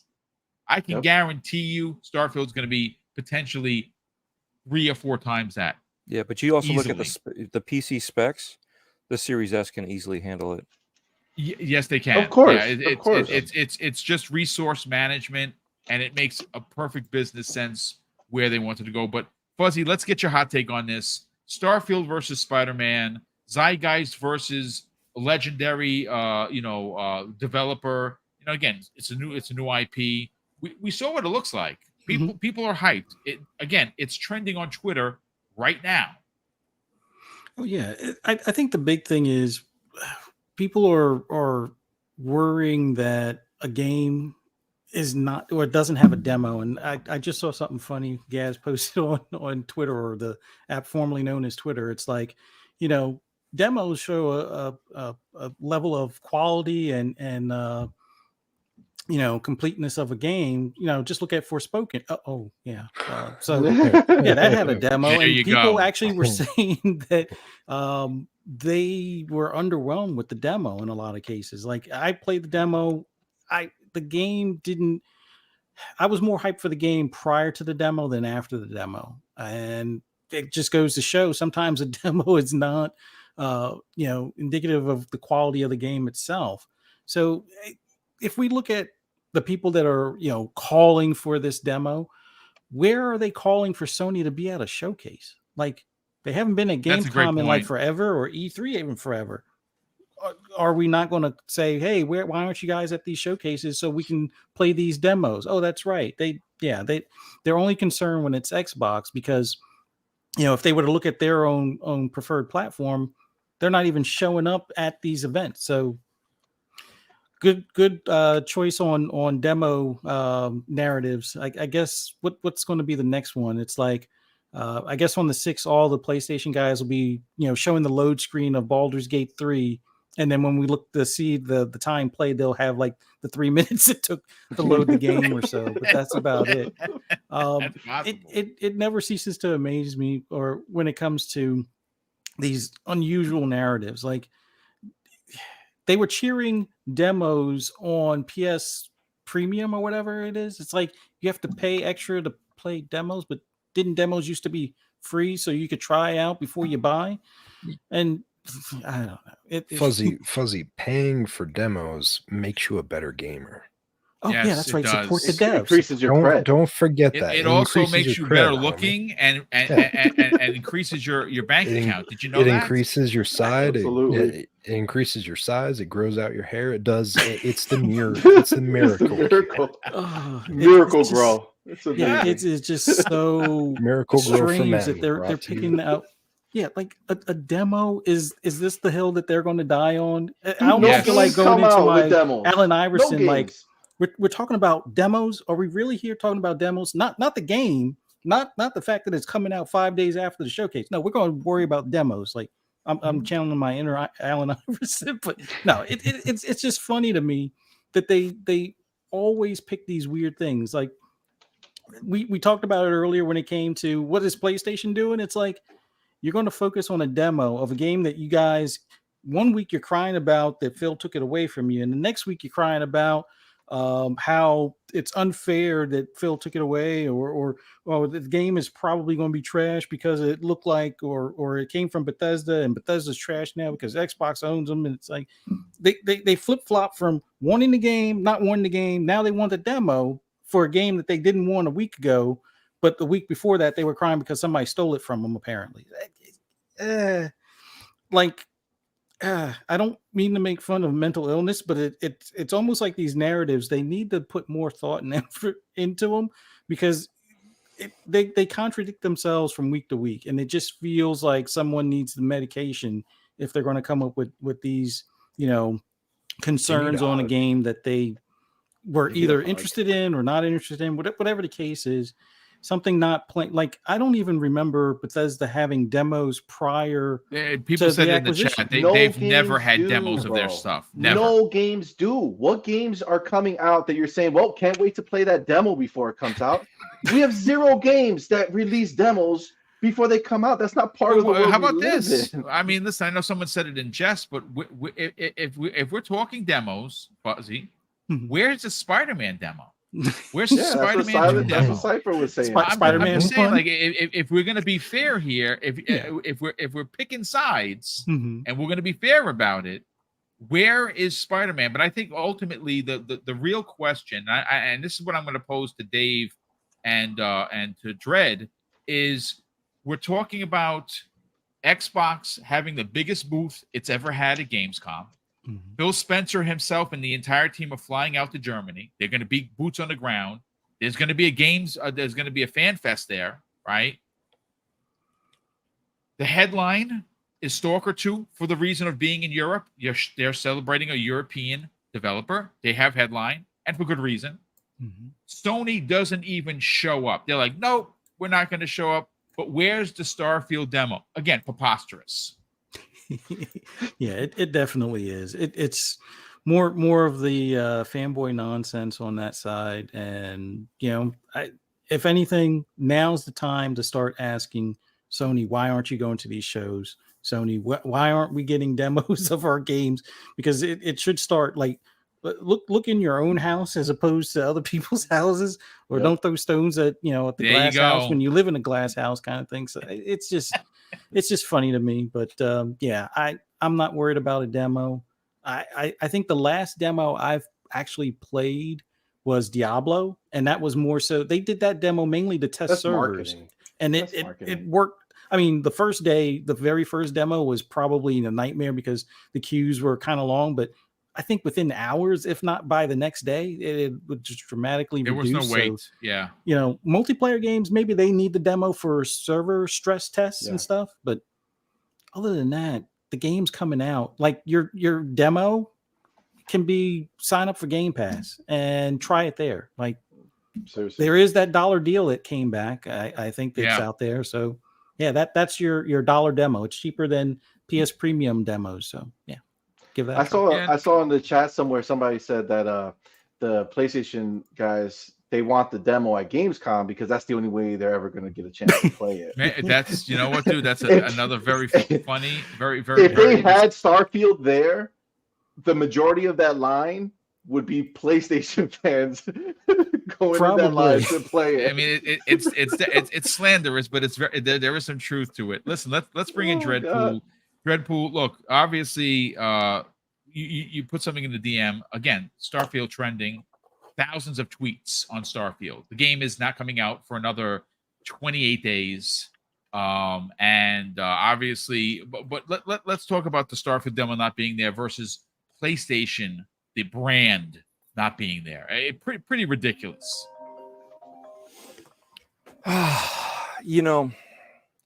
Again, part of this is the marketing, right? You want to push out why you're there, what is coming up, and if you're not there, is nothing coming up? I mean, we have the Spider-Man remake DLC. I mean, Spider-Man 2, working on, coming out there. But will we see it there? We don't know. They're not going to be there. So what reason do we have to expect anything from Sony there? Any games? Anything that's going to be on the console would be presented by developers on their own. So again, it's a bad light for them not being there. Whatever the reasons are, that's on them. I still think it's a bad take, a bad choice for them not to be there. Even with Spider-Man, being as iconic as it is, you don't need to sell it. You don't need to sell Spider-Man whatsoever. You just say Spider-Man, boom, and there it is. You look at the PlayStation 4 for Christmas when they did the Spider-Man release. It was their number one seller, and wonder why Spider-Man was their number one game. It was part of their console that they counted because it was such a great deal. So when you look at it, Spider-Man, yeah, it doesn't need to be there, but shouldn't you just be there anyway? Shouldn't you just show up and show some face? It's part. You could also Maybe for say, the fans, yeah, but you could also say that's part of the roadmap of, hey, this is what we got. Not just Spider-Man. Here's some of these other ones out in the distance. It doesn't have to be first party. You could be showing off your second party. You can be showing off the third party, showing what's coming on your console. But that's fine. That's fine. No problem. The fanboys are spitting off facts like Master Chief is not on any fighting game like Super Smash Brothers. Master Chief is in Dead or Alive 4. Exactly my point. But they're not lying. They're not lying. It's not in Super Smash Brothers. It's never been. Isn't it in Brawlhalla now too? Yeah, yes, he is. It's also in Fortnite. It just Fortnite, bro. Fortnite's But that's best the whole place to point. be You in. find your narrative and you stick to it because it's truthful in the lie that you're saying, because you're not opening it up to the grand scheme of things. And this is part of the issue with not only the fan base, but the management, your corporate level on Sony, where they lie to you. And this is something that they need to stop doing. They need to be brought out to be brought more forthright and forward and honest, and say why we're not coming to Gamescom. Do we have a reason that there is no need for it other than saving money? I mean, we know that it costs a lot of money, and I know again, there's no blank check that's going to say for Sony that we can go there or not go there for whatever reason, so whatever the reason is, but just tell us what's going on.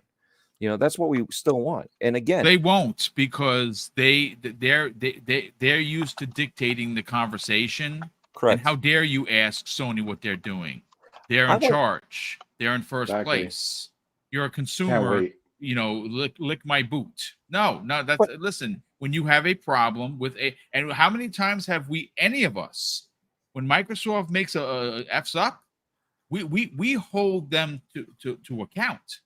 We're not afraid to do it. I've done it many times. So when Sony makes a mistake, or they don't answer the questions like you're saying, why shouldn't you question them?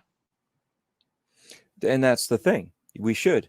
But we've also most Xbots, right? Most Xbots have done it more respectfully. Indeed. That's the whole thing. There's a certain level of sending eggplants to certain devs for release date. You don't. Oh wow. When you look at the fan base doing stuff like that, and that's part of the thing. We don't want another. We don't, even as the Xbot toxic side. You don't want to see another eggplant fiasco like that, because Sony's not there at Gamescom. But you do want them to stand up and say, hey, why aren't you here? Why aren't we seeing something from you? Why aren't you showing your face and saying, we're Sony, we're PlayStation, we're here, and we're proud to be here to show you the games we have, to show you what we have coming up, to show you we support you as gamers, and here are the games for you. Why isn't that there? That's kind of the issue that I have with them not being there. Other than that, I really don't care. No, I know. Companies are going to do what they do.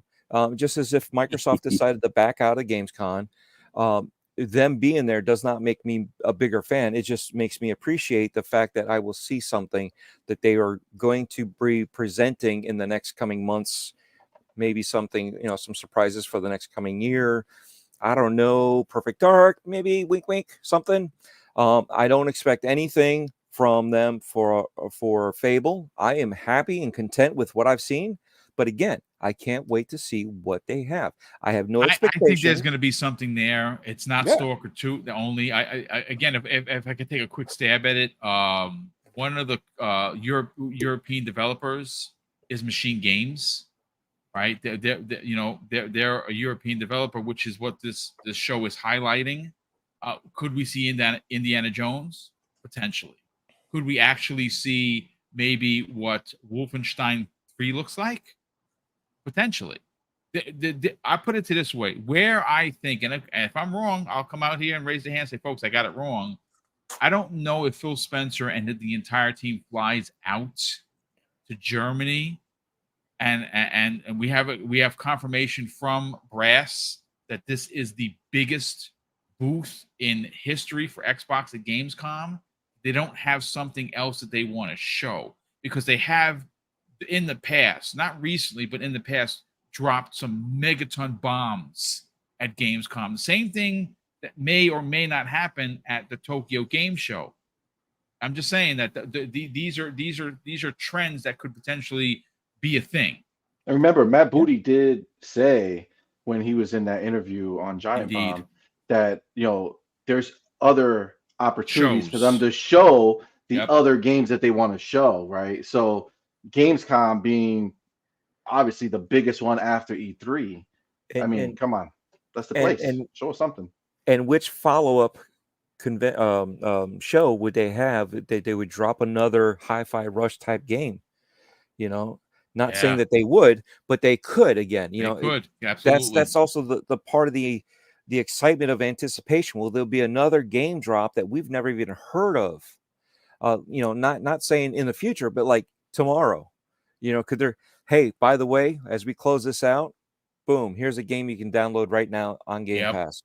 Indeed. I mean, talk about yet again being there, showing face, showing respect to the gamers by being there and saying, here's a massive drop. This is a huge, huge place. You can, this is the next E3, seeing that E3 is dead. Well, it's the most foot traffic of anyone's show. Like human being foot traffic. No one has more fans than Gamescom. Not just that. Here, think about this, right? E3, the biggest show we had in the US, right?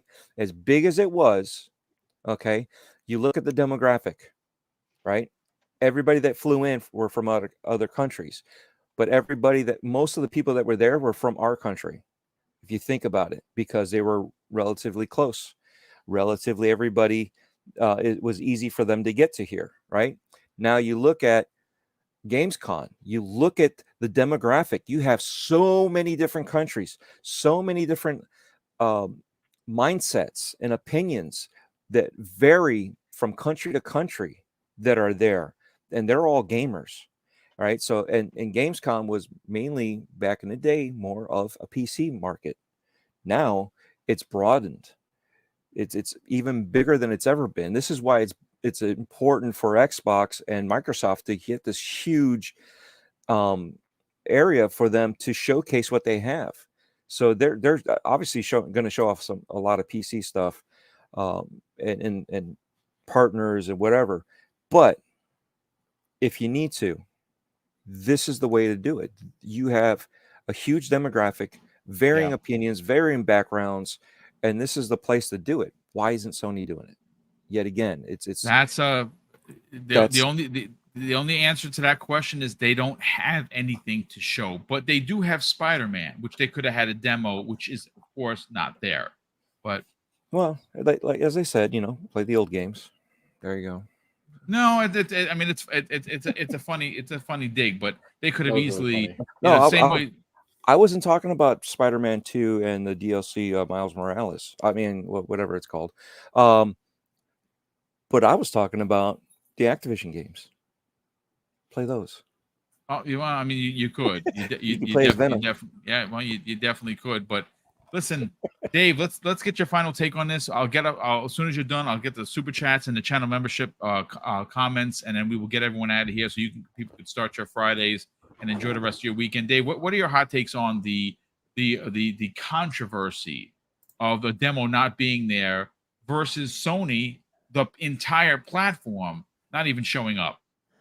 Okay, well, we'll start it this way: that we have QuakeCon they're going to be at. They have BlizzCon. They have the Tokyo Game Show. Tokyo Game Show. So thank you very much for the save there. They also have the Keeley's Award Show coming up at the end of the year. So plenty of places for them to show more games off this year. But you're right; they have a big, massive team this year showing up. They don't need a demo. This is all strictly fodder. We all know that there is no reason to have a demo when we're going to be playing the game, and it's probably going to be going gold within 2 weeks, and then we'll be playing the game within a month.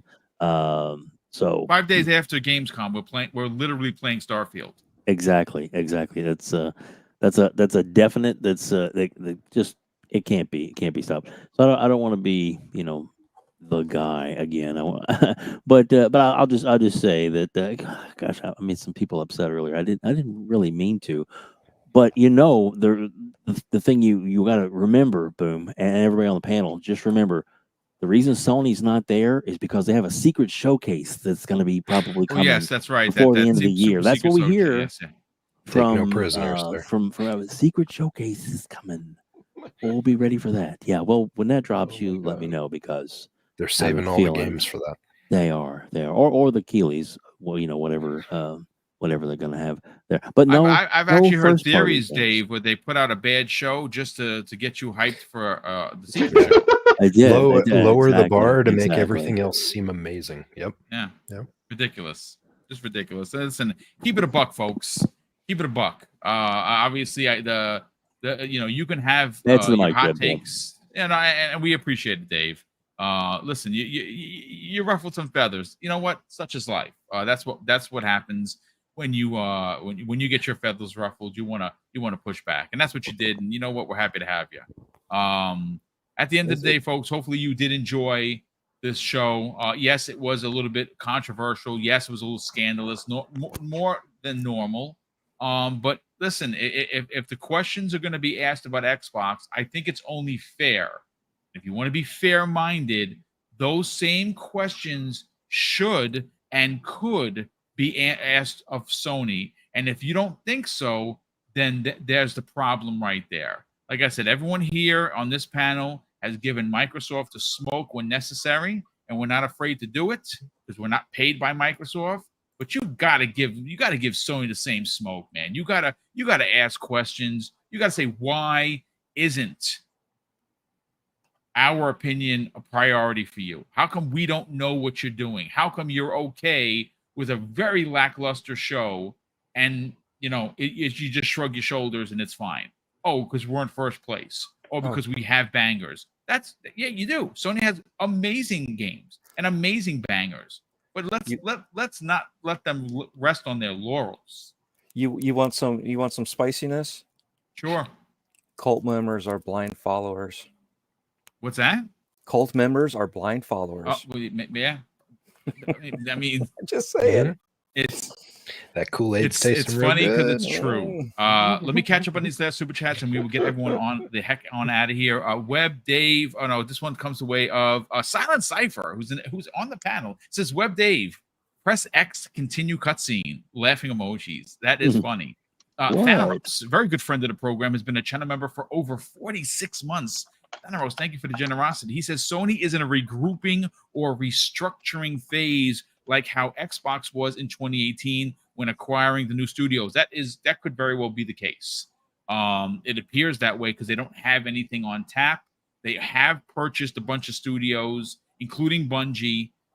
So I mean, we'll see.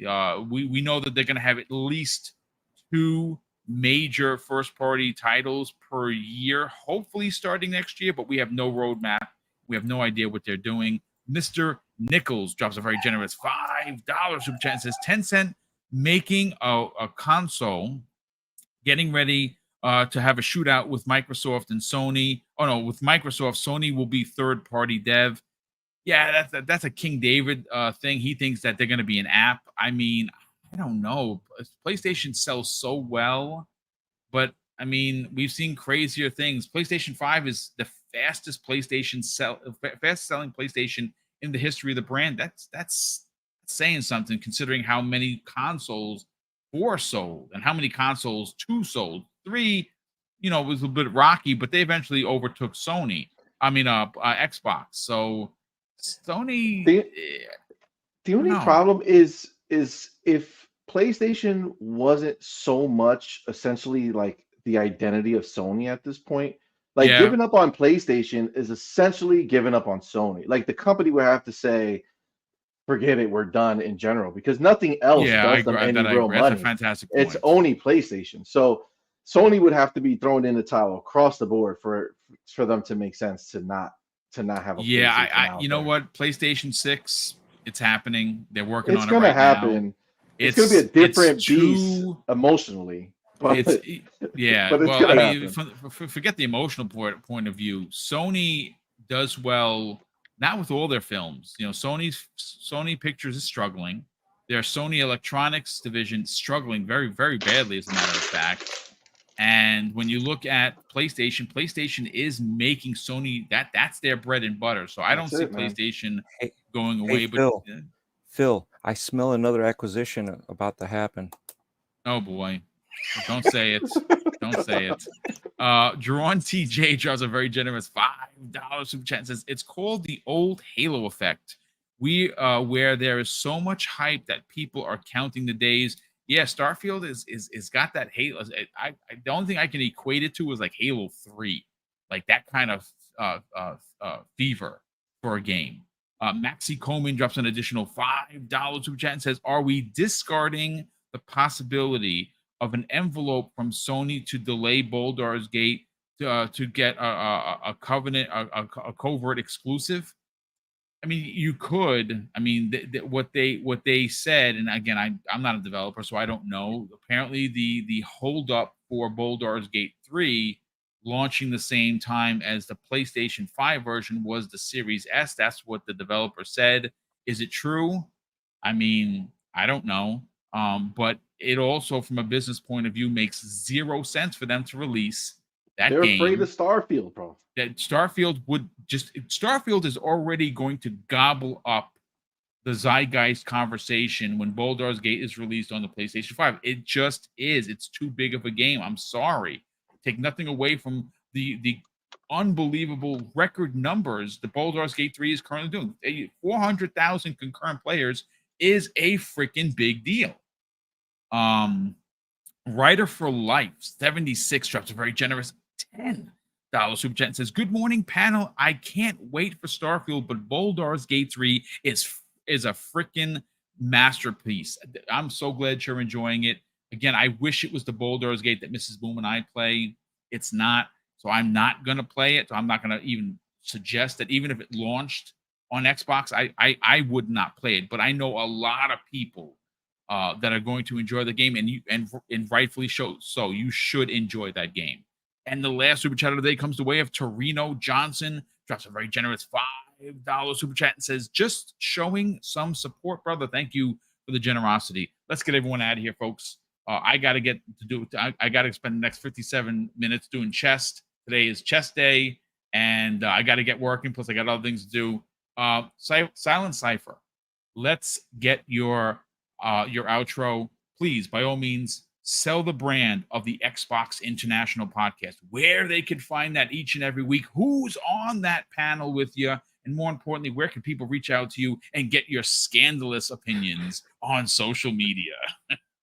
Awesome. Well, Boom, thanks again for having me. It was great hanging out with all you guys, being on here with C Money, Dread, Fuzzy, and Web Dave, of course. It was a great show. I'm super happy that I got to be here again. But in regards to where you can find me on Wednesdays at Xbox International. We go live at 7 p.m. Eastern Standard Time with my brother Sour Blow, Crazy Louie, and we also have the Plume generally, Yes. unless he's off playing baseball. So just depending on what's going on in life, if he's not off like moving or doing baseball or something, he's usually with us as well. Besides that, you can find me on TikTok. I've been posting some videos on there, hoping to kind of Nice. spread that out to YouTube as well. And yeah, if you want to see my spicy takes, you can go ahead and find me on Twitter, where apparently I decided to make a gigantic dumpster fire last night by posting the Spider-Man 2 demo post. That it was funny, and you did get a lot of let's say hot opinions on your opinion. Some pony mains definitely came out to play, and it was a blast to watch. It's a continuing garbage fire. I looked, and it is still very active. So if you want some sauce, feel free to jump on into that. It's a cesspool right now. Sauce that is the Spider-Man 2 demo missing. And I love it, dude. That is just great stuff. Web Dave's got to get out of here, so let me do his outro real quick. Dave, obviously, you're a big part of this show. You were obviously had worked comes first, but we appreciate the time you spent with us today. I will see you on Sunday, where I'm going to be a guest along with the lovely Luca for the Gamers Council podcast. That's going to be this Sunday. Talk about it, brother. Sell your brand. Oh, so excited. It's going to be a big show. Everybody needs to come out and get your chance. So all you got to do is be in the chat. That is it. Be in the chat, and we'll throw your name in the big picker, and you get a chance to win an Xbox mini fridge, which we are giving one away. Nice, dude. That's so awesome. yeah. And the reason we're doing that is because of Boom's charity that he does so much throughout the years, and we figured this would be the best time to do it, is to have Boom on as a guest to symbolize how much that we appreciate Boom as a member of the community. So it's gonna be good. Retri, myself, and of course, Ash and Luca is going to be there as well with Boom, so it's going to be good. Also, I didn't know if you saw it, Boom, but Eternal Should Die dropped 5 memberships for you. Dude, that guy is amazing. He is. Yeah, thank you so much for that. The last thing I got to say is that I have an interview coming up a little later on this afternoon, and then it'll drop on Monday, and it is with Hip Hop Gamer. Looking forward to that one. Dude, that's a freaking big one. I met him in person. That guy is legit awesome. Yep. So that should drop on Monday. There we go.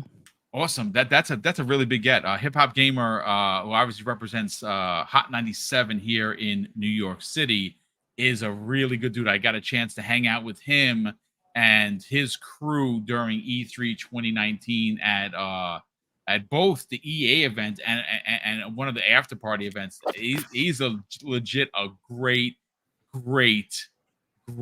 dude. When I tell you he is who his persona is, and he's PlayStation fan.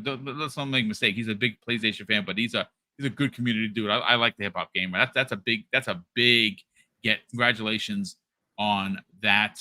C Money, sell your brand, brother. Talk about you and your amazing family. You do a podcast multiple times a week, but you have one that obviously you do with the missus as well as the kids, and it's very unusual in a way that you have different perspectives because of age brackets. Makes a very interesting conversation. Sell it, brother.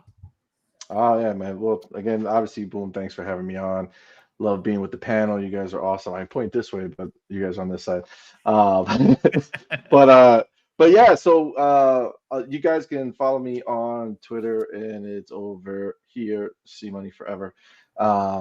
So that's where you can kind of follow me. I have my little takes, but our channel is Mario Kart Man. That's right here. It sounds like a Nintendo channel, but it's not. It just happens to be the name that we gave my kids' channel back in the day. So yeah, so we have a podcast every Saturday. We do the sin of YouTube. We do not have a defined time, just because we can't. We have too much going on at any given moment. But Saturday, it always happens. So tomorrow we are aiming for some time in the earlier afternoon part of the day. We'll see. But yeah, it's me, my wife Doodle, she was in the chat earlier, and my son Madman. He's 16, so we just have different perspectives. I'm more ingrained in all of gaming, so I have that perspective. My wife is more of a casual gamer, but she follows the industry with me, so she has her takes on things. And then my son, he follows it too, but he's 16, so he kind of has that older teenager outlook on things, where us oldies might not necessarily see things the same way as the young bucks coming up these days. But yeah, we have a good time, and it's fun. It's a family show, but we talk like real families. I Nice. talk like you would talk to your 16-year-old. But yeah, so we're about 100 and change away from hitting 11K subs. So if you do come stop by and you like something, hit the subscribe button. We really appreciate it. I know a bunch of you in the chat who do come and swing by, so I really appreciate that as well. If one of you guys can help me out and put my link in there, because I can't do the fancy click the button link that you guys can, I would really appreciate it. Yeah, I'll drop it in there, brother. Absolutely. Thanks, man. Listen, great to have you a part of the show as always. It's great that you come back, and you've been on multiple shows, so obviously you're an important part of the community, and we're happy to have you, brother. Thank you so much for that. Appreciate it. Fuzzy Belvedere, sell your brand, brother. Talk about the best place for anything and everything racing, as well as where people could find you on other shows, and more importantly, reach out to you on social media. Oh, just awesome being on here with you guys. Awesome takes from Silent Cypher, C Money, Dreadpool, Web Dave, and you Boom. This is just so much fun, and pretty much our backlogs are going to get piled up on here pretty soon. We got Starfield right around the corner and Forza right around the corner, so looking forward to those. Thank you to everyone in the chat. Check this out. Make sure you hit that like button, hit the subscribe if you haven't already.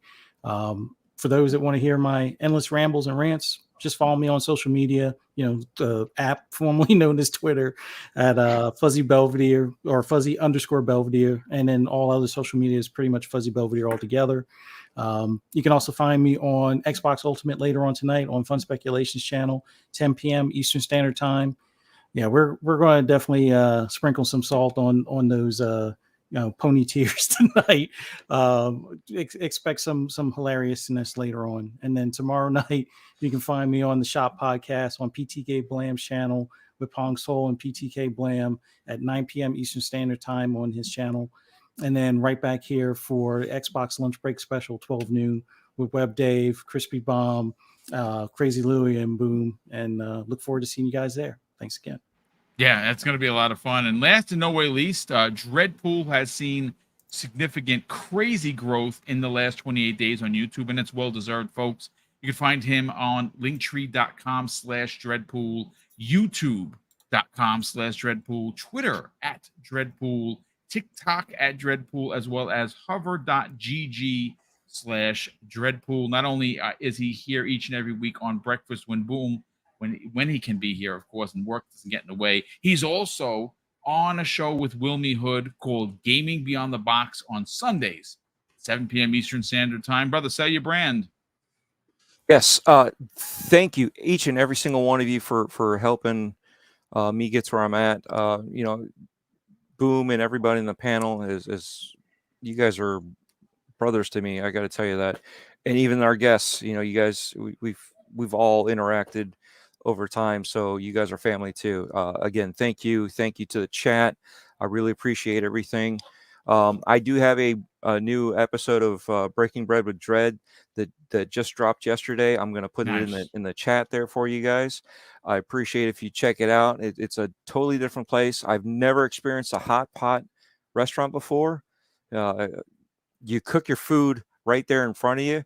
And Husk had a heck of a time editing all the sizzles out of there while we were talking. So, and I'm going to go back and go back and re-edit and release the food conveyor belt only for the food, for those that want to see it.